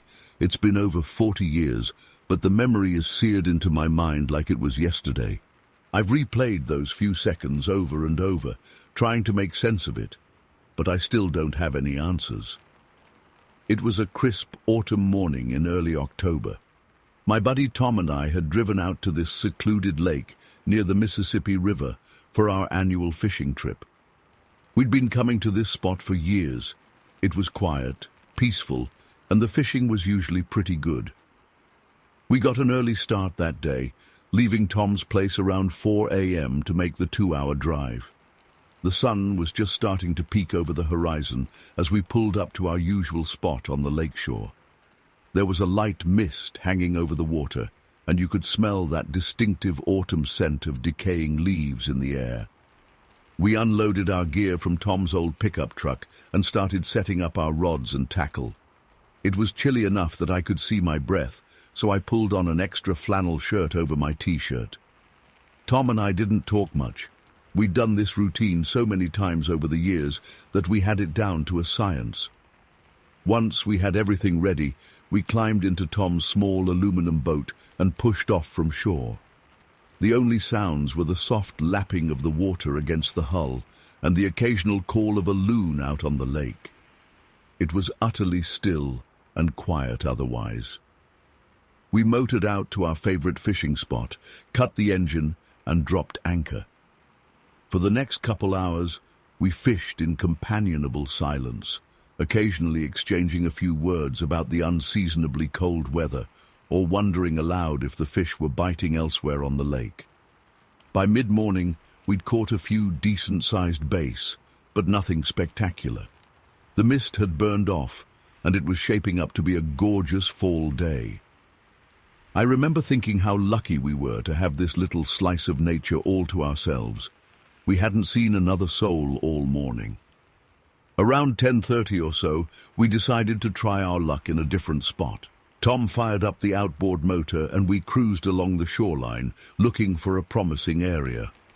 As we rounded a small point, I spotted a little cove that looked interesting. The water was calm, and there were some fallen logs along the shore that seemed like good fish habitat. We cut the engine and drifted into the cove. Tom baited his hook with a plastic worm while I tied on a small crankbait lure. We cast our lines toward shore and started slowly retrieving them, hoping to entice a bite. I was focused intently on my lure, watching for any sign of a strike, when I heard Tom inhale sharply beside me. I glanced over at him and saw his eyes were wide, staring at something on the shore. I followed his gaze, and that's when I saw it. There, partially obscured by some low-hanging branches at the water's edge, was a dark figure. At first I thought it might be a bear, but as I looked closer, I realized it was shaped more like a man, but covered in shaggy black fur or hair. It was crouched down, almost on all fours, but its head and torso were distinctly humanoid. For a moment, I wondered if it was some hunter in a ghillie suit or something, but then it slowly stood upright, and I realized how massive it was, easily 7 feet tall, with incredibly broad shoulders and long arms. Time seemed to stand still as this creature regarded us silently from the shoreline. I could make out 2 dark eyes glinting in its ape-like face. A chill ran down my spine that had nothing to do with the cool morning air. I don't know how long we stared at each other. It was probably only a few seconds, but it felt like an eternity. Then, without warning, it turned and loped into the trees, moving with surprising speed and agility for something so large. In a flash, it had vanished into the forest. Tom and I sat there in stunned silence for several long moments. I half expected the thing to come crashing back through the underbrush at any second, but the woods were quiet. Unnaturally so. Even the birds had fallen silent. Finally, Tom spoke in a shaky voice. Did you see that?" I nodded slowly, still staring at the spot where the creature had been standing. "Yeah, I saw it. What the hell was that thing? Tom's voice was rising in pitch, edged with panic. I don't know, I replied honestly. My heart was racing and my palms were sweaty. But I think we should get out of here. Tom nodded vigorously and cranked the motor. We hightailed it out of that cove as fast as the little boat would go. I kept looking back over my shoulder, half expecting to see that thing swimming after us or something. But there was no sign of it. We didn't say much as we sped back across the lake to our original spot. I think we were both trying to process what we'd just witnessed. It didn't seem real, like something out of a cheap horror movie or tabloid headline. But we'd both seen it plain as day. When we got back to shore, we quickly packed up our gear. Our hands were shaking so bad we could barely manage it. I remember dropping my tackle box and spilling lures all over the ground. Normally I would have carefully picked them all up, but I just scooped up what I could and threw the rest in the bed of the truck. I just wanted to get the hell out of there. The drive home was tense and quiet. We were both lost in our own thoughts, trying to rationalize what we'd seen. Tom broke the silence about halfway home. You don't think it was a bear, do you? Maybe standing on its hind legs? I shook my head. No way. You saw how it moved. That was no bear. Then what? A guy in a costume? Out here? Miles from anywhere? And did you see the size of that thing? No costume could make a person look that big. Tom was quiet for a moment. Then he said in a low voice, You don't think... it couldn't have been a Bigfoot or something, right? I sighed heavily. I don't know, man. I really don't know. But whatever it wasn't natural. We made a pact right then and there not to tell anyone else what we'd seen. Who would believe us anyway? We'd be laughed out of town. But we both knew what we saw was real. In the years since, I've done a lot of research into Bigfoot and other cryptid sightings. I've read countless reports of similar encounters. And you know what? A lot of them sound an awful lot like what Tom and I experienced that day. I've never been back to that lake. Tom and I drifted apart over the years. I think that shared experience was just too weird, too unsettling. We didn't know how to relate to each other anymore with that hanging between us. To this day, I still don't know what to make of what we saw. Was it really some unknown primate species? A creature that's managed to elude scientific discovery all these years? Or was it something else entirely? Something beyond our understanding? All I know is that it was real. I saw it with my own eyes. And not a day goes by that I don't think about those few seconds and wonder what might have happened if that thing had decided to come closer instead of running away. I'm writing this now because I'm getting older, and I don't want this experience to die with me. I need someone else to know what happened out there. Maybe someone reading this has had a similar encounter. Maybe you can help make sense of it all. But if you're ever out in the woods, especially near water, keep your eyes open. You never know what might be watching you from the shadows. And if you see something that doesn't belong, something that shouldn't exist, don't stick around to get a better look. Get out of there as fast as you can, because next time it might not run away. Story 16.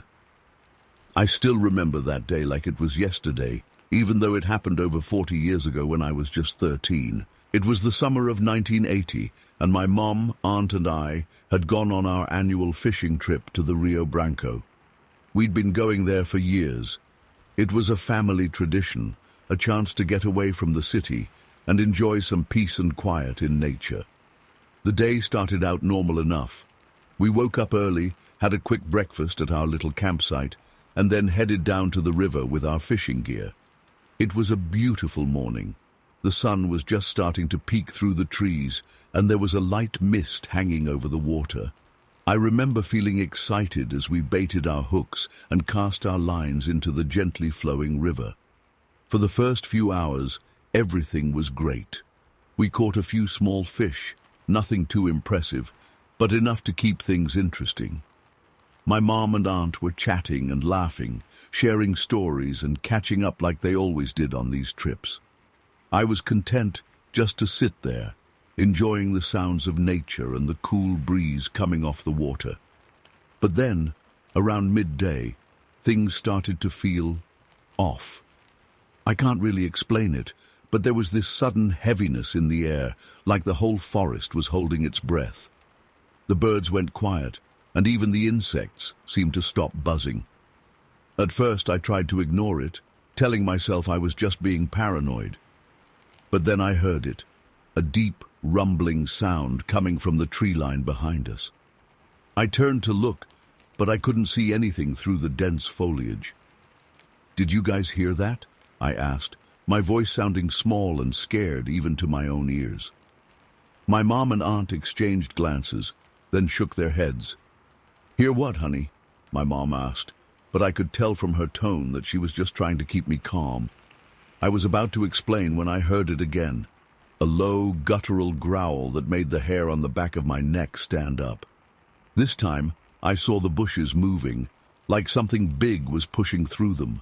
My heart started racing, and I felt this overwhelming urge to run. "There's something in the trees," I whispered, pointing with a shaking hand. My mom and aunt both looked where I was pointing, and I saw their eyes widen. They must have seen the movement too, because suddenly my mom was on her feet, gathering up our stuff as quickly and quietly as she could. "Let's head back to camp," she said, trying to sound casual, but I could hear the tension in her voice. "I think we've caught enough for today." We started packing up our gear, and that's when things got really weird. As we moved, I could hear whatever was in the forest moving too, paralleling our path. Branches were snapping, leaves rustling, and every so often I'd catch a glimpse of something large and dark moving between the trees. My aunt suggested we split up. She'd go ahead to the camp while my mom and I finished packing. I think she was hoping to get help or maybe grab the car. But as soon as she was out of sight, the noises in the forest got louder, more aggressive. It was like whatever was out there didn't want us to leave. I was terrified, my hands shaking so badly I could barely hold on to our fishing rods. My mom was trying to stay calm for my sake, but I could see the fear in her eyes too. "It's okay, sweetie," she kept saying. "We're almost done. We'll be back at camp soon." But every time we took a step away from the river, the creature in the forest seemed to get more agitated. The growls were getting louder, and I swear I could feel the ground trembling beneath my feet. It was like being stalked by some massive predator, something that saw us as prey. At one point, I stumbled and dropped one of the tackle boxes. The latch came undone, spilling hooks and lures all over the ground. I started to bend down to pick them up, but my mom grabbed my arm. "Leave it," she hissed. "We need to go, now." We abandoned the rest of our gear and started walking as fast as we could without actually running. The whole time, I could hear the creature keeping pace with us in the forest. It was so close now that I could smell it, this musky animal odor that made my stomach churn. Just when I thought things couldn't get any worse, I heard a sound that still haunts my nightmares. It was a roar, not like any animal I'd ever heard before. It was deep and primal, filled with rage and hunger. The sound echoed through the trees, seeming to come from everywhere at once. That's when my mom and I broke into a run. We sprinted through the forest, branches whipping at our faces, roots trying to trip us up. I could hear the creature crashing through the underbrush behind us, gaining ground with every second. I don't know how long we ran. It felt like hours, but it was probably only a few minutes. My lungs were burning, my legs felt like jelly, but pure terror kept me going. Finally, mercifully, we burst out of the tree line and into the clearing where our camp was set up. My aunt was there, looking pale and scared. She'd heard the roar too and was about to come looking for us. We piled into the car without a word, my mum gunning the engine before I'd even closed my door. As we sped away, I looked back through the rear window. What I saw then, I've never been able to fully explain or rationalize. Standing at the edge of the forest was something.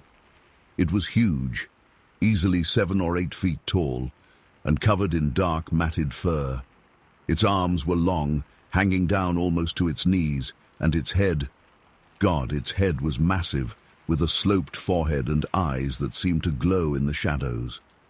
For a moment our eyes met, and I felt this overwhelming sense of intelligence. This wasn't just some animal. There was something almost human in those eyes, something that spoke of an ancient primal wisdom. And then, as quickly as it had appeared, it was gone, melting back into the forest like a nightmare fading in the morning light. We drove in silence for a long time, each of us lost in our own thoughts. Eventually my mum spoke up, her voice shaky. We don't talk about this, okay? No one would believe us anyway. And for years, we didn't. We never went back to that spot on the Rio Branco, and we never spoke about what happened that day. But I've never forgotten it. Sometimes late at night I can still hear that roar echoing in my mind, and I wonder what really was out there in those woods. I know what I saw. I know what I heard. And I know that there are things in this world that defy explanation, things that lurk in the shadows of our so-called civilized world. I don't know if it was a Bigfoot or some other cryptid or something else entirely, but I know it was real, and I know that the memory of that day will stay with me for the rest of my life. Story 17. It was the summer of 1968, and I was 16 years old. My family had a small cabin in Bucks County, Pennsylvania, where we'd spend a few weeks each year camping and enjoying nature. I loved exploring the woods around our property, often venturing out on my own to discover hidden streams or interesting rock formations. That particular day started like any other. The air was thick with humidity, and the cicadas were buzzing loudly in the trees. I set out early in the morning, eager to beat the worst of the heat. I had packed a small backpack with some water, snacks, and a basic first aid kit. My parents always insisted on being prepared. As I hiked deeper into the forest, the underbrush grew thicker, and the canopy overhead blocked out most of the sunlight. The air felt cooler here, and I relished the feeling after the stifling heat of the open areas. I wasn't following any particular path, just letting my curiosity guide me. After a couple of hours of walking, I came across a small clearing I'd never seen before. It was roughly circular, maybe 30 feet across, with tall grass and wildflowers growing in abundance. What caught my attention, though, was an old, dilapidated wooden fence running along one edge of the clearing. The fence looked ancient, its wood gray and weathered, barely held together by rusted wire. It seemed oddly out of place in the middle of the woods. I approached it, wondering if it might have been part of an old homestead or farm from long ago. As I got closer to the fence, I suddenly had the strangest feeling that I was being watched. The hairs on the back of my neck stood up, and a chill ran down my spine despite the warm day. I froze in place, my eyes darting around the clearing, searching for the source of my unease. That's when I saw it. Just on the other side of the fence, partially obscured by some low-hanging branches, was a figure.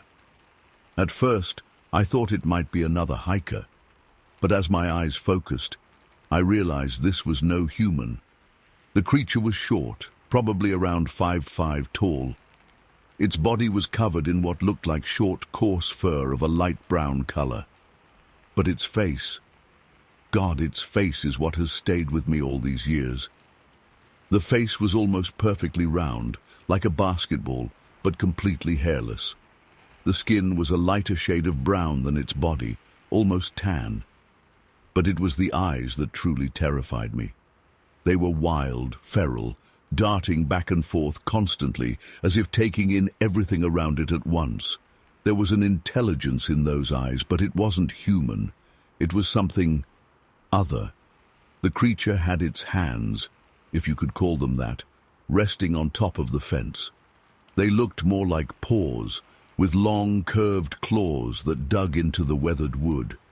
As I stood there, paralyzed with fear, it began to move back and forth along the fence line, never taking its eyes off me.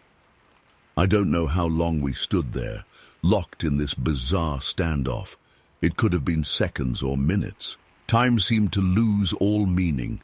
I wanted to run, to scream, to do anything, but my body wouldn't respond. I was rooted to the spot, unable to look away from those wild alien eyes. Then, in the blink of an eye, it was gone. One moment it was there, staring at me with that unnerving gaze, and the next it had vanished into the thick underbrush behind the fence. The spell was broken, and I suddenly found myself able to move again. I turned and ran. I ran faster than I'd ever run in my life, crashing through the undergrowth, branches whipping at my face and arms. I didn't care about the scratches or the possibility of tripping. All I knew was that I had to get away from that clearing, away from whatever that thing was. I don't know how long I ran for, but eventually I burst out of the woods and onto the dirt road that led to our cabin. I didn't stop running until I was inside, slamming the door behind me and collapsing onto the floor, gasping for breath. My parents found me there a short while later, covered in scratches and shaking uncontrollably.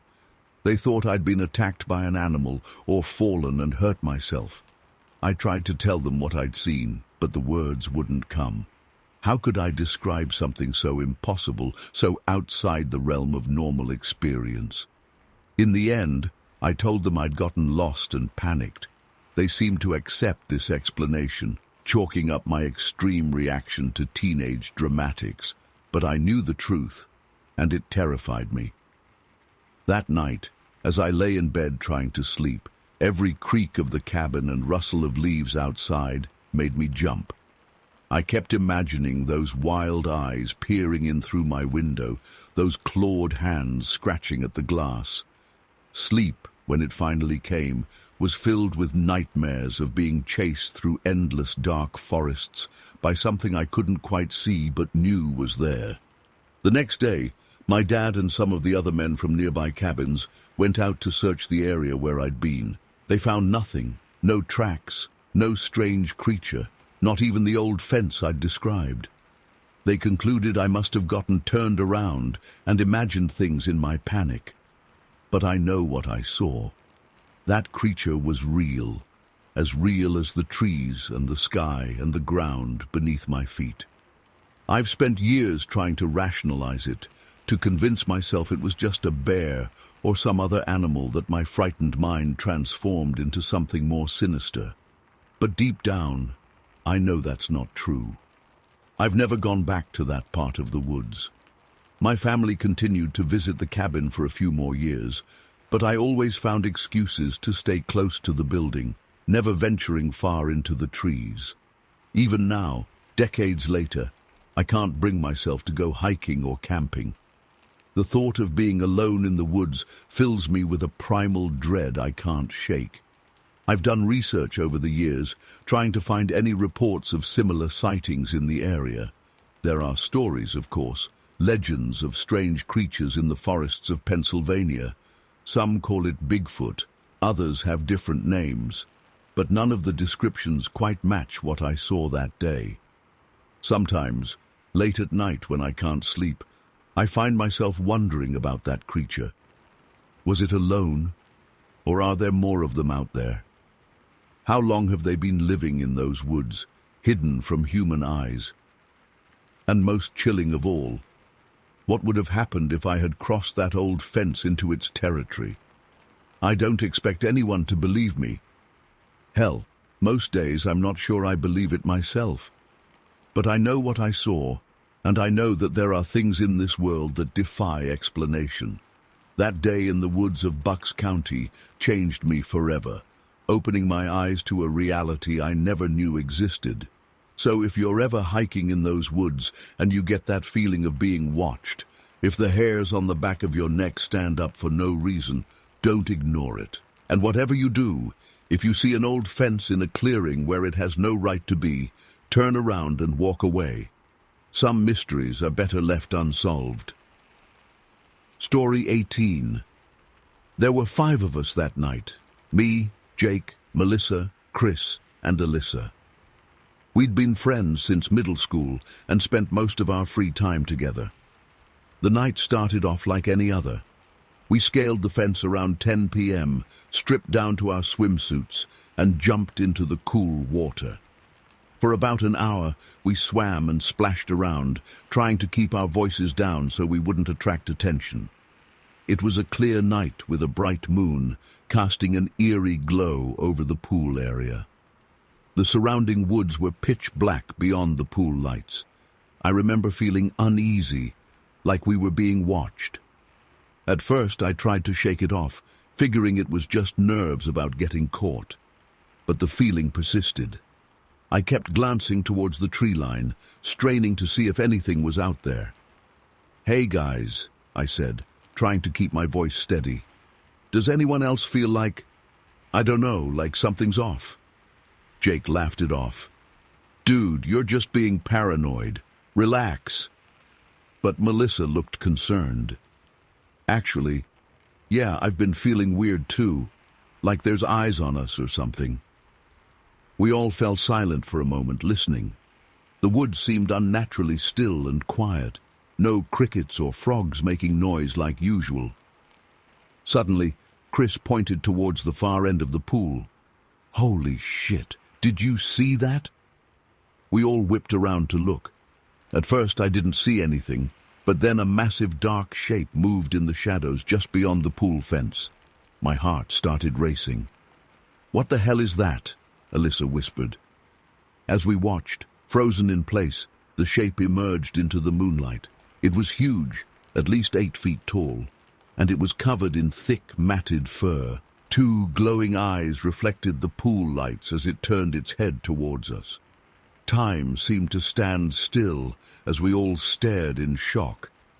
Then Melissa let out a blood-curdling scream, and all hell broke loose.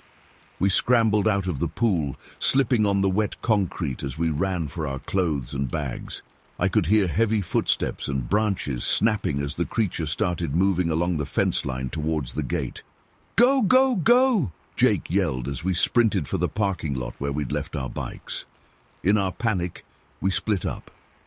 Jake, Melissa, and Alyssa headed for the main road while Chris and I veered off towards a trail that cut through the woods as a shortcut. My legs were burning as I ran flat out down the dark trail, my wet feet sliding in my sneakers. Chris was right behind me. I could hear his ragged breathing and pounding footsteps. Suddenly, his footsteps stopped, replaced by a sickening thud and a strangled yell. I skidded to a halt and spun around. Chris was sprawled on the ground about 20 feet back, and looming over him was the creature.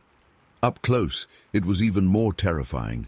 It stood on 2 legs like a man, but was completely covered in long reddish-brown fur. The face was a nightmarish blend of ape and human features, with a pronounced brow and wide, flaring nostrils. The smell hit me then, an overwhelming stench of wet dog and rotting vegetation that made me gag. For a split second, the creature and I locked eyes. A jolt of primal fear shot through me. Those eyes held an alien intelligence that chilled me to my core. Chris let out a whimper, and the spell was broken. The creature's head snapped down to look at him. Without thinking, I grabbed a fallen branch and hurled it as hard as I could. By some miracle, it struck the beast square in the head. It reared back with a roar that shook the trees. I lunged forward, grabbed Chris by the arm, and hauled him to his feet. "Run!" I screamed. We took off down the trail again. I could hear the creature crashing through the underbrush behind us, but I didn't dare look back. My lungs were on fire and my legs felt like jelly, but sheer terror kept me going. Finally, we burst out of the woods near Chris's house. We sprinted up the driveway and through the front door, slamming it behind us and throwing the deadbolt. For several minutes we just stood there gasping for air, unable to speak. Chris's parents came running down the stairs, alarmed by the commotion. "What on earth is going on?" his mom demanded. I opened my mouth, but no words came out. How could I even begin to explain? Chris spoke up, his voice shaky. We saw something in the woods, something big. It chased us." His dad frowned. "What, like a bear?" Chris and I exchanged a look. "No," I said quietly. "Not a bear. This was something else." Of course, they didn't believe us. They assumed we'd been drinking or doing drugs and hallucinated the whole thing. When I got home, my own parents were furious that I'd been out so late. I was grounded for a month. I tried to tell them what happened, but they brushed it off as an overactive imagination. The next day, our friends thought we were making it up too. Jake and the girls hadn't seen the creature up close like we had. They figured we were exaggerating or playing a prank. But Chris and I knew what we saw. We spent hours online researching, trying to figure out what it could have been. The closest match we found was accounts of Bigfoot sightings. We went back to the trail a few days later to look for evidence.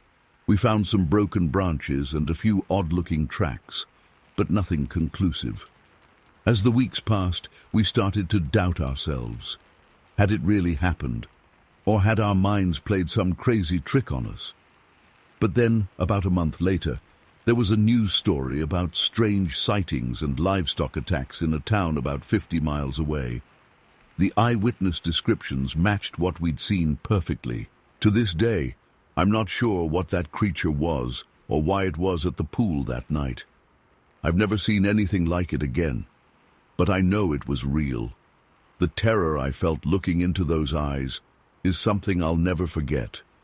Sometimes I still have nightmares about that night. I'll wake up in a cold sweat, the phantom stench of wet fur in my nostrils.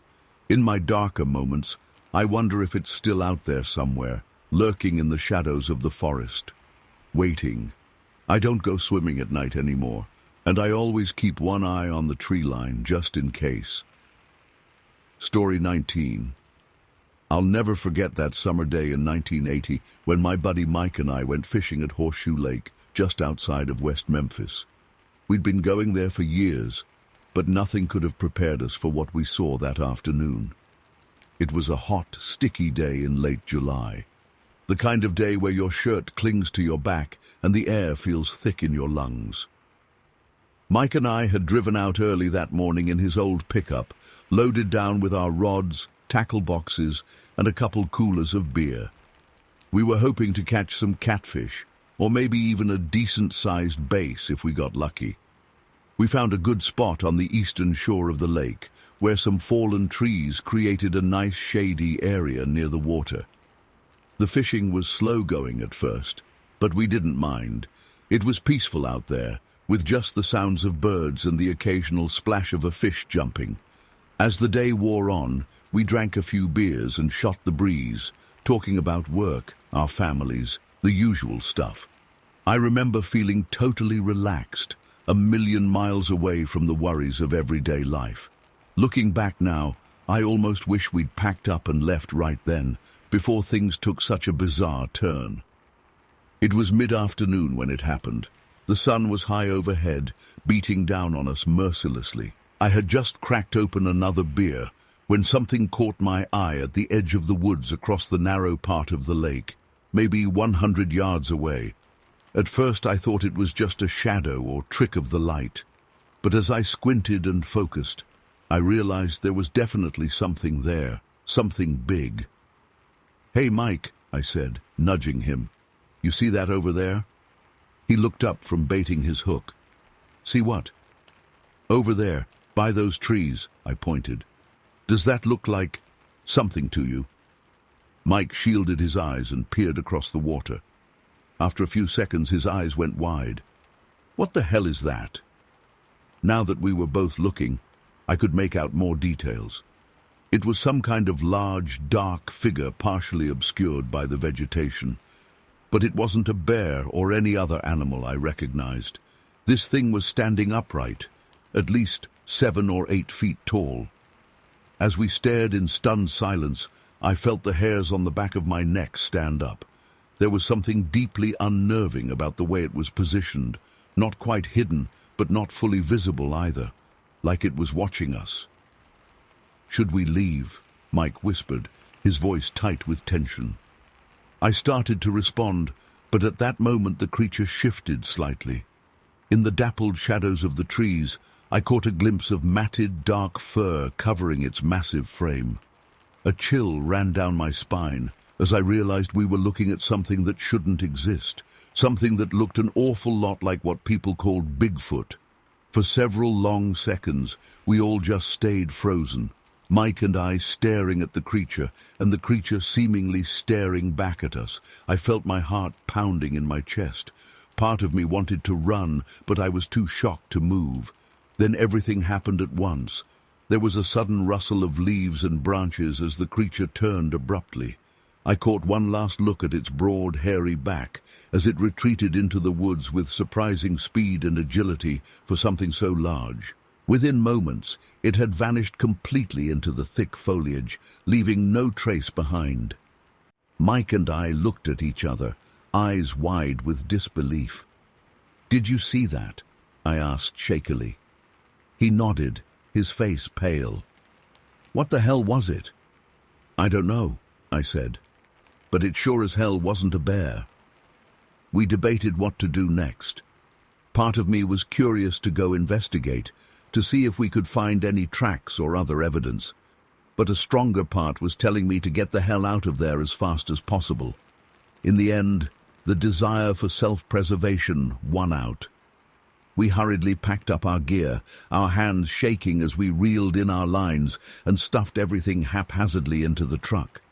The drive back to town was tense and quiet. We were both lost in our own thoughts, trying to make sense of what we'd seen. It defied all logic and reason, but we couldn't deny the evidence of our own eyes. "We can't tell anyone about this," Mike said finally, breaking the silence. "They'll think we're crazy." I nodded in agreement.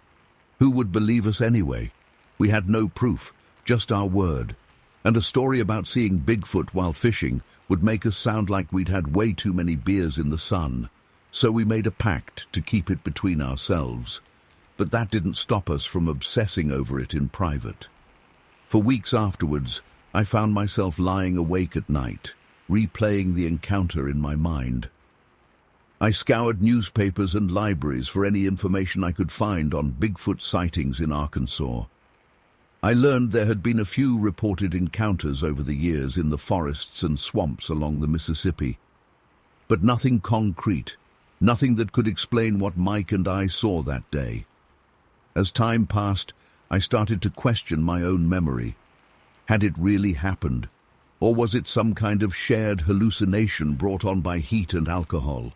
But every time I talked to Mike, he confirmed that he'd seen it too. We may not have understood what we saw, but we both knew it was real. That day changed me in ways I'm still trying to understand. It opened my eyes to the possibility that there are things in this world that defy easy explanation, things that lurk just beyond the edges of our normal reality. I've never gone back to that spot on Horseshoe Lake.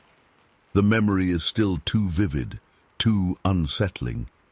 Sometimes when I'm in the woods or near water, I find myself scanning the tree line, half expecting to see that dark, hulking shape again. It's been over 40 years now, but I still think about it often. Was it really Bigfoot, some unknown species, or something else entirely? I don't have any answers. All I know is what I saw that summer day in 1980. And it's an image that will stay with me for the rest of my life. I've told this story a few times over the years to people I trust. Some believe me, some don't. I don't blame the skeptics. I probably wouldn't believe it either if I hadn't seen it with my own eyes. But I know what I saw, and I know that somewhere out there, in the forests and swamps of Arkansas, there are mysteries we still haven't unraveled. To this day, I can't help but wonder, is it still out there? Are there more like it? And what would happen if someone managed to prove its existence once and for all? part of me hopes that day never comes. Some things, perhaps, are better left in the shadows. But another part of me is still that awe-struck young man on the shore of Horseshoe Lake, faced with something beyond imagination. And that part will always wonder, will always question, will always believe in the possibility of the impossible. Because once you've seen something like that, you can never go back to seeing the world the same way again. It changes you, opens your mind to possibilities you never considered before. And while it may have been terrifying in the moment, looking back now, I'm almost grateful for the experience. It taught me that the world is bigger, stranger, and more wondrous than we can possibly imagine, and that sometimes the most unbelievable stories are the ones that turn out to be true. Story 20. I still can't shake the memories of that summer in '84. We'd just moved out to a small farm in Randolph County, West Virginia. My parents were chasing that back-to-the-land dream. I was 14 at the time, and while I wasn't thrilled about leaving my friends behind in the city, I have to admit there was something exciting about having all that open space to explore. For the first few weeks, everything was pretty normal. We were settling into our new routines, fixing up the old farmhouse, getting to know our few distant neighbors. But then, one night in early August, things took a turn I never could have expected. I was up late reading in bed with my window cracked open to let in the cool night air. Around midnight, I started hearing this weird rustling sound coming from outside. At first I figured it was just a raccoon or something rooting around in the trash. But then our dog started going absolutely crazy, barking and howling like I'd never heard before. Curious, I crept over to the window and peered out into the darkness. What I saw next made my blood run cold. There, illuminated in the glow of our back porch light, was this massive, hair-covered thing. It had to be at least 7 or 8 feet tall, with long arms that hung down past its knees. The hair covering its body was a dark, reddish-brown color. For a few seconds, I was frozen in place, unable to look away or even breathe. Then the creature slowly turned its head and looked directly at my window. Its eyes reflected the porch light with an eerie yellow glow. I ducked down below the windowsill, heart pounding out of my chest. I wanted to run and wake up my parents, but I was terrified of making any noise, so I just huddled there on the floor, listening to the dogs going berserk outside. After what felt like an eternity, but was probably only a few minutes, everything went quiet. When I finally worked up the courage to peek out the window again, the thing was gone, but I could see deep footprints in the mud of our backyard, way bigger than any human foot. The next morning at breakfast, I tried to tell my parents what I'd seen. They brushed it off as a bad dream or an overactive imagination. But I knew what I saw was real, and apparently so did our dogs. They were on edge all day, growling at nothing and refusing to go out in the yard. That night, I was determined to stay awake and keep watch. Around 11 p.m., I heard heavy footsteps circling the house. The dogs started their frantic barking again. This time I ran to wake up my parents. By the time we all got outside with flashlights, whatever it was had disappeared into the woods. But we found more of those massive footprints, and some of the trash cans had been knocked over. My dad was visibly shaken. He'd been skeptical before, but now he'd seen the evidence with his own eyes. We all slept fitfully that night, jumping at every little sound. The next day, word started spreading through the community. Apparently, we weren't the only ones who'd had strange encounters lately. The Johnsons down the road said something had been spooking their horses at night. Old Man Wilkins swore he saw a giant hairy creature loping across his backfield in the early morning fog. As the days went on, the sightings continued. Sometimes it was just glimpses of movement in the trees or strange howls echoing through the hills at night. But occasionally, someone would get a clear look at the thing. The descriptions were always similar: enormously tall, covered in reddish-brown hair, with a distinctly ape-like face and body. About a week after my first sighting, things escalated. I woke up in the middle of the night to the sound of wood splintering. I ran to my parents' room in a panic. We huddled together, listening to heavy footsteps on the back porch and what sounded like claws scraping at the door. My dad grabbed his hunting rifle and cautiously approached the back door. But just as he reached for the handle, there was a deafening roar from right outside. It was like nothing I'd ever heard before, not quite human, not quite animal. The whole house seemed to shake. Then everything went silent. We waited for what felt like hours, hardly daring to breathe. Finally, as the first light of dawn started to appear, my dad slowly opened the door. The back porch was destroyed. Deep claw marks scored the wood. One of the support beams had been partially ripped away, and there, right in the center of the porch, was a clump of coarse, reddish-brown hair. That was the final straw for my parents. They called the police, but of course no one really believed our wild story about a giant ape man. A few days later, we packed up and moved back to the city. My parents told everyone it was because the farm life just wasn't working out for us. But I knew the real reason. To this day, I've never been able to explain what happened that summer. I've read about Bigfoot sightings and watched all the documentaries, but nothing quite matches what we experienced. Sometimes I wonder if I imagined it all. But then I remember the pure terror I felt, the physical evidence we found, the way it affected our entire community. I haven't been back to Randolph County since we left. Part of me wants to return someday, to see if I can make sense of it all. But another part of me is afraid of what I might find if I go looking. Some mysteries are better left unsolved.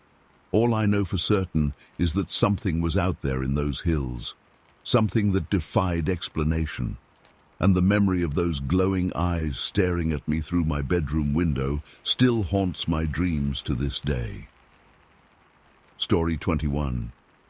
We were taking our time, in no particular rush to get home. Jack and I had been friends since childhood, and we always enjoyed these quiet rides together, swapping stories and jokes. But there was something different about that night, a strange heaviness in the air that I couldn't quite put my finger on. The horses seemed on edge too, their ears twitching nervously as we made our way down the old dirt road. It must have been close to midnight when it happened. We had just rounded a bend in the road when suddenly both our horses reared up, nearly throwing us from our saddles. I managed to keep my seat, but my heart was racing as I tried to calm my panicked mount. That's when I saw it. There, in the middle of the road about 50 yards ahead of us, was something. At first glance it looked like a man, standing motionless and facing away from us. But as my eyes adjusted to the moonlight, I realized with growing horror that this was no man. Its body was shaped like that of a large animal, a bear maybe, or some kind of ape, but perched atop its broad shoulders was unmistakably a human head. The sight was so bizarre, so utterly wrong, that for several long moments I couldn't even process what I was seeing. I glanced over at Jack and saw the same look of stunned disbelief on his face. Neither of us spoke. We didn't need to. We both knew we were witnessing something that shouldn't exist. The creature still hadn't moved. It just stood there in the road, its misshapen form silhouetted against the moonlit fields beyond.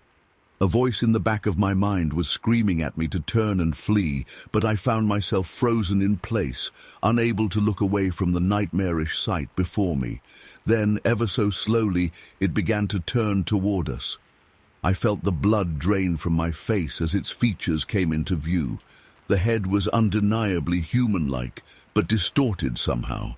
Its eyes were too large, its mouth a gaping maw filled with jagged teeth. Those eyes, I'll never forget them as long as I live.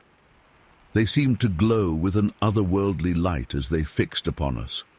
For what felt like an eternity, we all remained motionless, Jack and I on our trembling horses, and that thing, staring at us from the road. The silence was deafening. Even the usual nighttime sounds of crickets and owls had fallen silent, as if the whole world was holding its breath. Then the spell was broken, as the creature suddenly lurched into motion.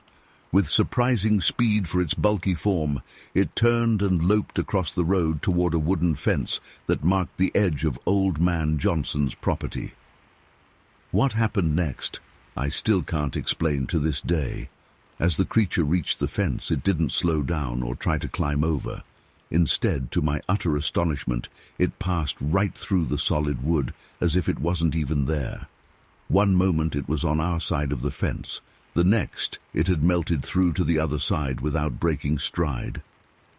I heard Jack let out a strangled gasp beside me. My own mind was reeling, unable to comprehend what I had just witnessed. It defied everything I thought I knew about the natural world. As the creature continued its eerie sprint across Johnson's field, some deep-seated instinct finally kicked in. Without conscious thought, I found myself reaching for the rifle slung across my back. With shaking hands, I brought the gun to my shoulder and took aim at the retreating form. The crack of the gunshot shattered the unnatural silence. I was a good shot. I knew I had hit my mark.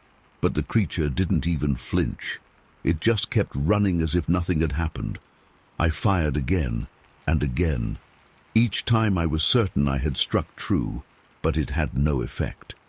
It was as if my bullets were passing right through it, just like it had passed through the fence. "Lewis, stop!" Jack's voice finally broke through my daze. "It's no use. Whatever that thing is, your gun can't hurt it." I lowered the rifle, my arms trembling from more than just the recoil. We watched in stunned silence as the creature reached the far tree line and disappeared into the shadows of the forest. For several long minutes, neither of us moved or spoke. The weight of what we had just witnessed hung heavy in the air between us. Finally, Jack cleared his throat. "Lewis," he said in a shaky voice, "what in God's name did we just see?" I shook my head slowly, still staring at the spot where the creature had vanished. "I don't know, Jack. I truly don't know." We eventually spurred our horses back into motion, both of us eager to put as much distance between ourselves and that place as possible. The rest of the ride home passed in tense silence, each lost in our own thoughts. When we reached town, we went straight to the sheriff's office. I don't know what I expected, for them to organize a posse to hunt down whatever ungodly thing we had encountered. But the sheriff just listened to our tale with growing skepticism, his expression making it clear he thought we were spinning some wild yarn or had simply had too much to drink. "Now, boys," he said when we'd finished, "I know you think you saw something out there, but it was dark, and the mind can play tricks. I'm sure there's a perfectly rational explanation." But there wasn't. Not for what we had seen. Not for a creature that could pass through solid objects. Not for something that bullets couldn't harm. In the days and weeks that followed, Jack and I tried to make sense of what had happened that night. We scoured old books and newspapers for any similar accounts, questioned elders about local legends and folklore. But we found nothing that quite matched our experience. We went back to that stretch of road several times in the light of day, searching for any physical evidence. But there was nothing. No tracks, no broken fence, not so much as a bullet hole in the trees where I had fired. It was as if that night had never happened at all. Eventually we stopped talking about it, even to each other. The memory was too disturbing, too inexplicable. And frankly, I think we both feared being labeled as madmen if we kept insisting on what we'd seen. But I've never forgotten. Not a day goes by that I don't think about that creature, wondering what it was and where it came from. Was it some kind of demon, a being from another world, or something that has always been here, hiding in the shadows of our reality? I don't have any answers, even after all these years. All I know is that there are things in this world beyond our understanding, things that defy explanation. And sometimes, if you're unlucky, you might catch a glimpse of them in the darkness. I've never gone hunting at night again, and to this day, the sound of a horse's nervous whinny is enough to send a chill down my spine. Because deep down, I know the truth. That creature is still out there somewhere, and I pray I never cross paths with it again. Story 22.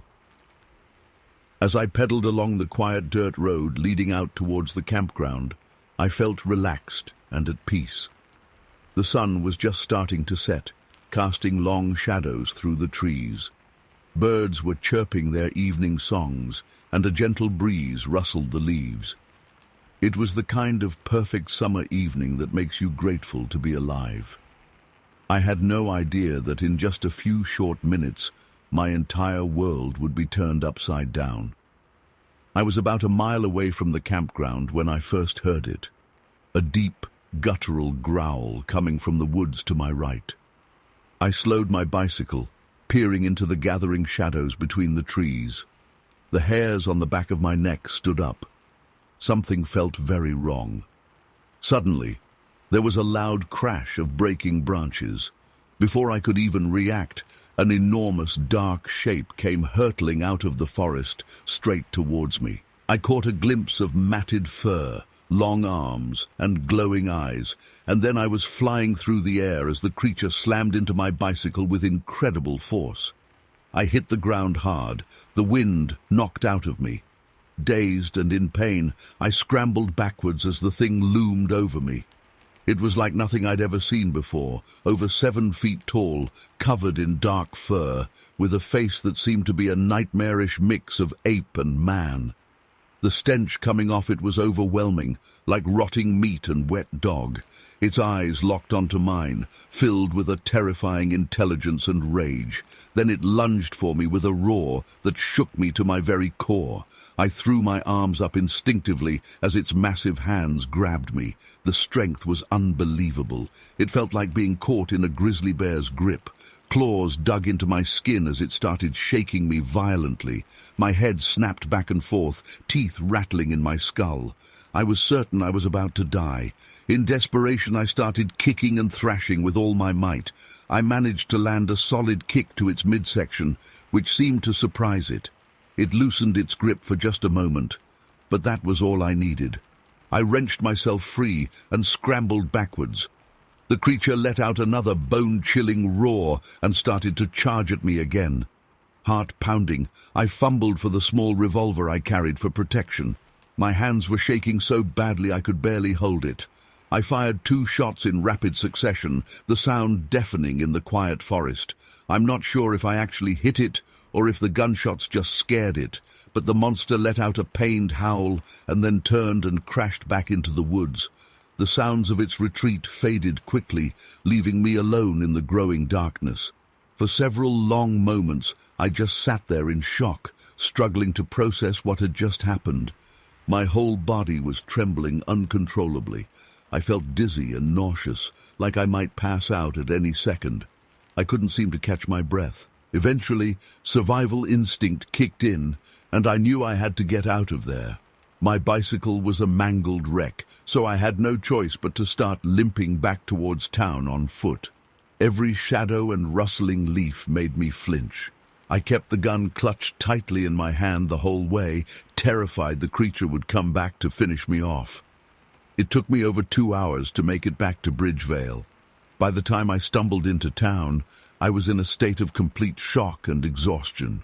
Some townsfolk found me wandering down Main Street, babbling incoherently about monsters in the woods. They took me to Doc Wilson's place to get patched up. I had deep cuts and bruises all over my body from the attack. Doc Wilson said I was lucky to be alive.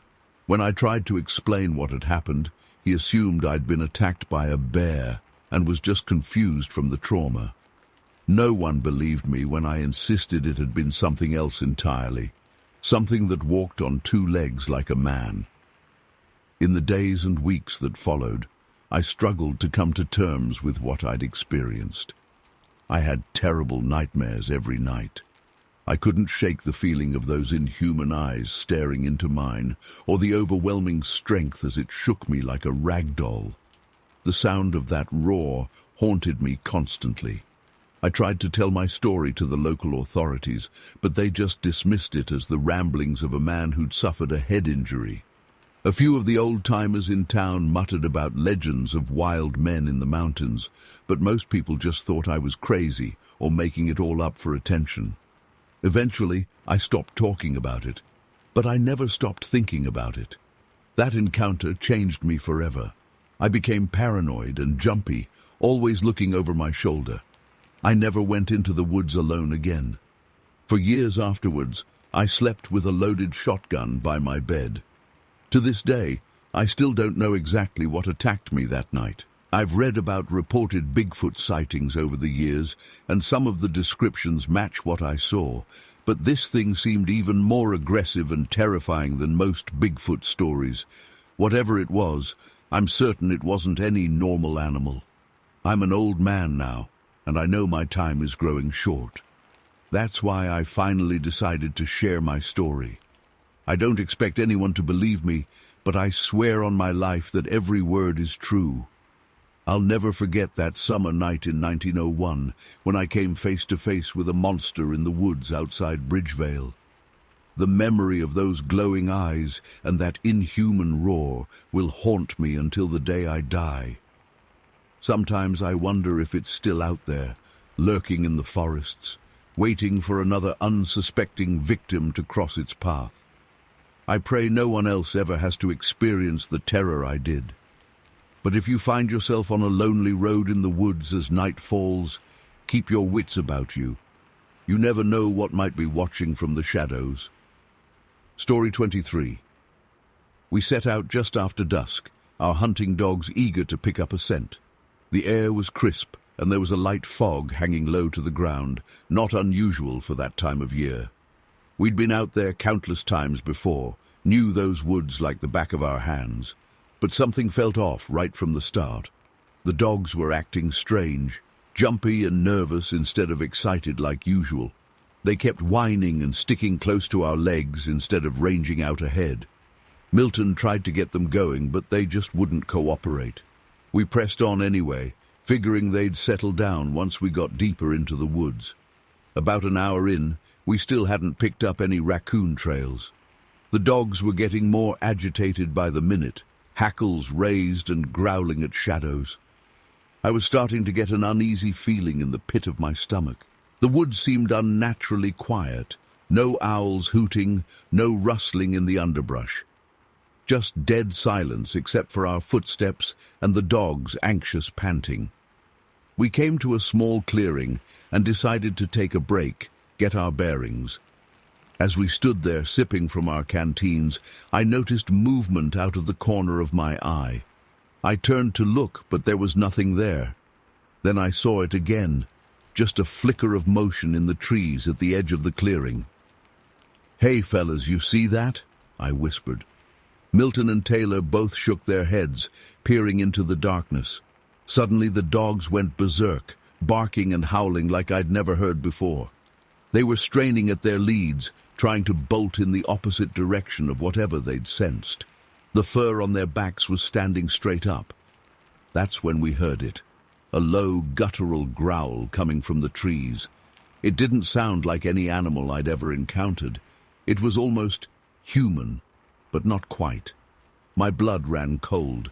We all froze, too terrified to move. The growling got louder, closer. I could hear branches snapping as something large moved through the forest towards us. My hand shook as I raised my lantern, trying to illuminate whatever was out there.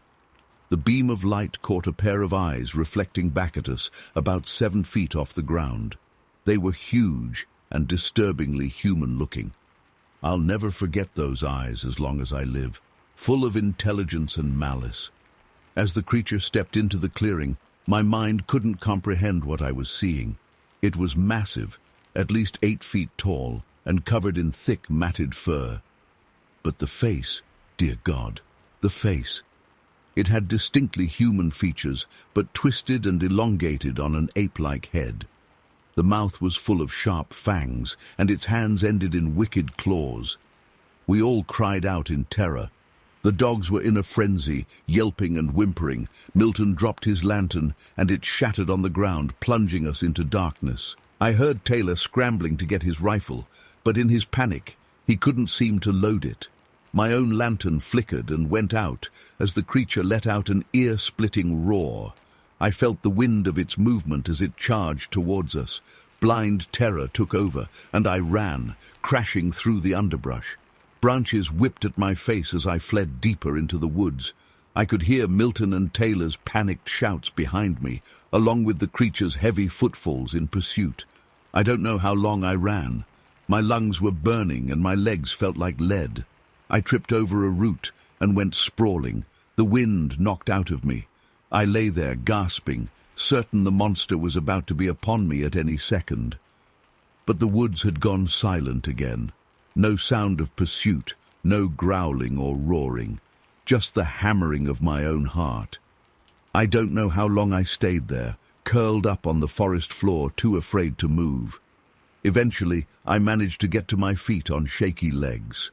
I stumbled through the pitch-black forest, completely lost and disoriented. By some miracle, I eventually found my way back to the road.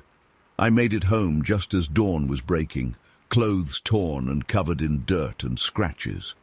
Milton and Taylor both made it out alive too, though Taylor's arm was broken and Milton was in a state of shock. We never spoke much about what happened that night. Who would believe us anyway? But we never went hunting in those woods again. To this day, I have no explanation for what we encountered. It wasn't a bear or any known animal, and it certainly wasn't human. Sometimes I try to convince myself it was just a shared hallucination, brought on by fear and darkness.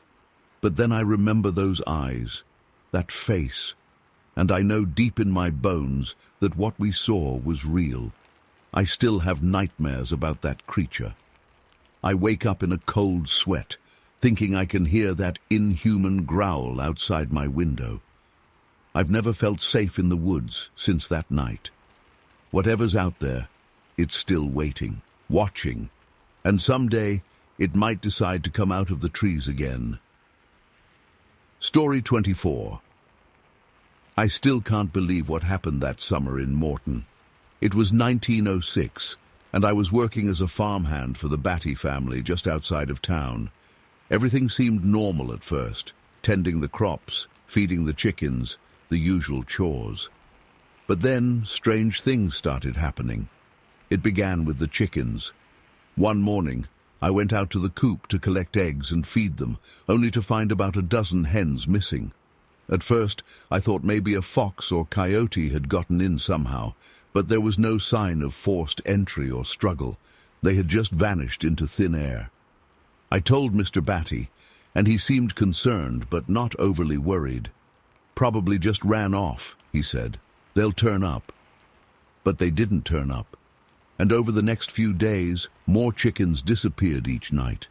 After about a week, we were down nearly 50 birds. Mr. Batty was beside himself, checking and reinforcing the coop, setting traps, staying up late to keep watch. Nothing seemed to help. That's when the sightings started.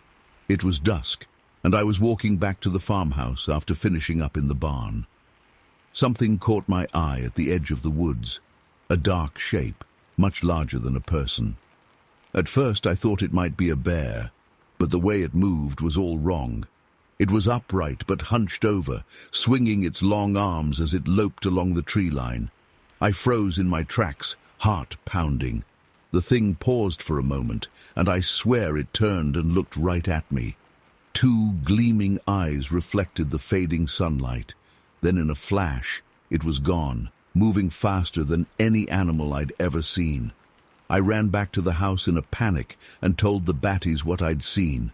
They were skeptical at first, but agreed to keep an eye out.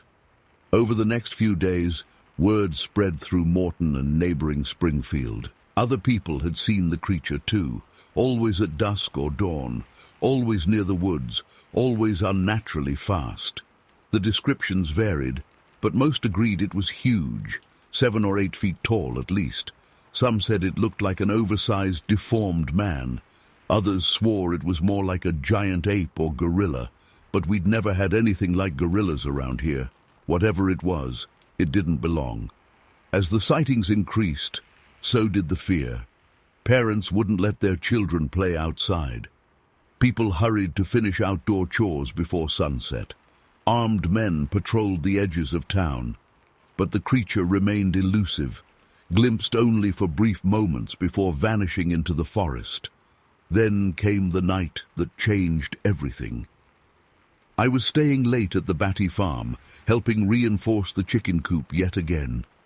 Mr. Batty and I had just finished up and were heading back to the house when we heard it.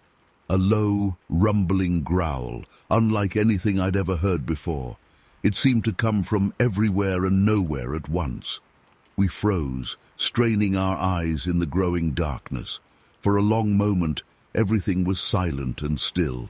Then suddenly, there it was, a massive shape charging out of the woods straight towards us. In the fading light, I could make out matted fur, long swinging arms, and a face that was horrifyingly almost human. Mr. Batty yelled for me to run as he raised his shotgun. I sprinted for the house, my legs feeling like lead. Behind me, I heard the boom of the gun firing, followed by an inhuman roar of rage. I risked a glance back and saw the creature still advancing, seemingly unaffected by the blast. I reached the porch just as Mrs. Batty threw open the door. We rushed inside and slammed it shut, hands shaking as we turned the lock.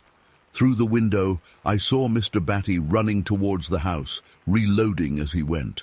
The thing was right behind him, covering ground with terrifying speed. At the last second, Mr. Batty dove through the door, and we slammed it shut. The whole house shook as the creature collided with the outer wall. We huddled together in terror as it pounded and clawed at the door, wood splintering under the assault. Just when I thought the door would give way, the attack suddenly stopped. An eerie silence fell.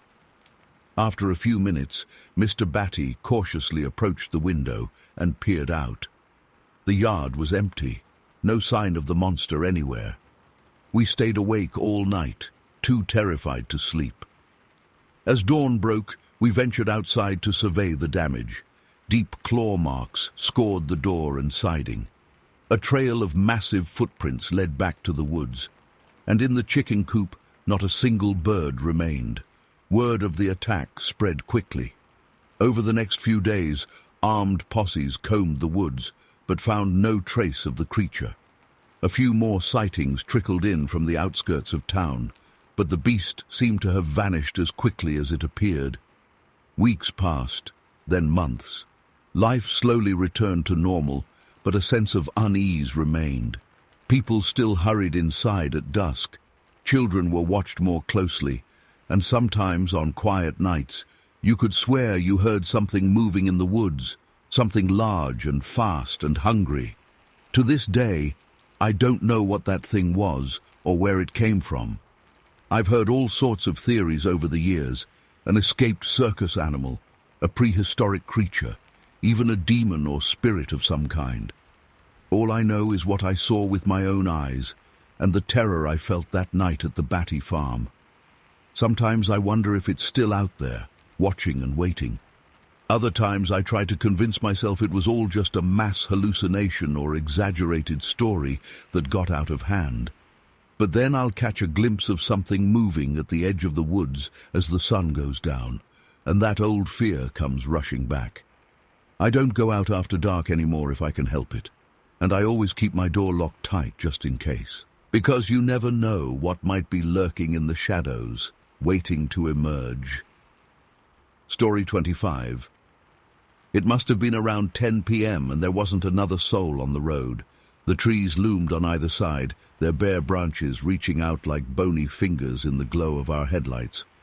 I was behind the wheel of my old Ford pickup, with Rick slouched in the passenger seat next to me. We weren't talking much, both lost in our own thoughts as we made the long drive home.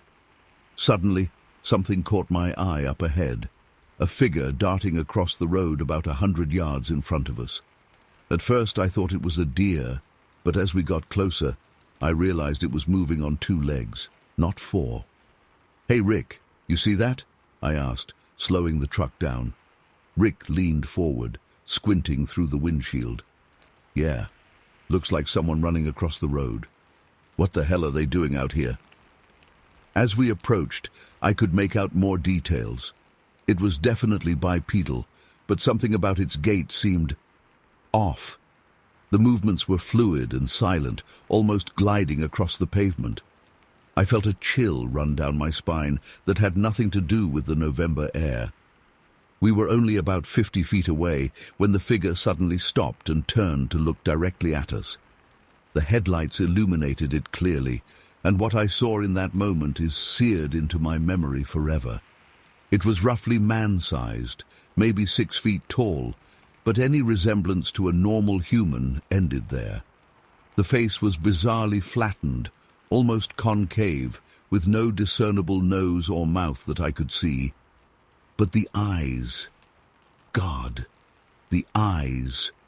They were huge and round, reflecting our headlights with an eerie yellow glow. The head was covered in light-colored fur or hair that continued down the rest of its body. For a split second, those inhuman eyes locked with mine. I felt a jolt of primal terror course through me, every instinct screaming that I was in the presence of something that should not exist. Then, in the blink of an eye, it was gone, bounding off the road and into the dark woods with impossible speed and agility. "Holy shit!" Rick yelled. "What the fuck was that?" I slammed on the brakes, the truck screeching to a halt. My hands were shaking on the steering wheel as I tried to process what I'd just seen.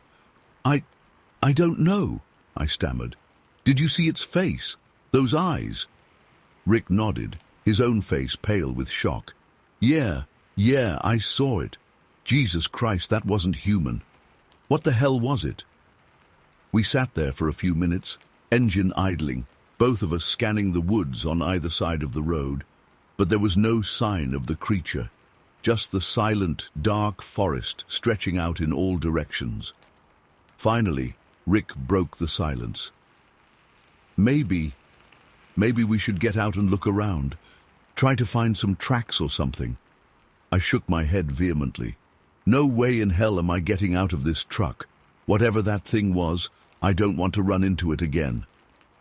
Rick didn't argue. I think he was just as freaked out as I was, even if he didn't want to admit it. I put the truck in gear, and we continued down the road, both of us on high alert. Every shadow in the trees seemed menacing now, like it could be hiding another one of those things. We drove in tense silence for a while, jumping at every twig snapping in the woods or animal darting across the road.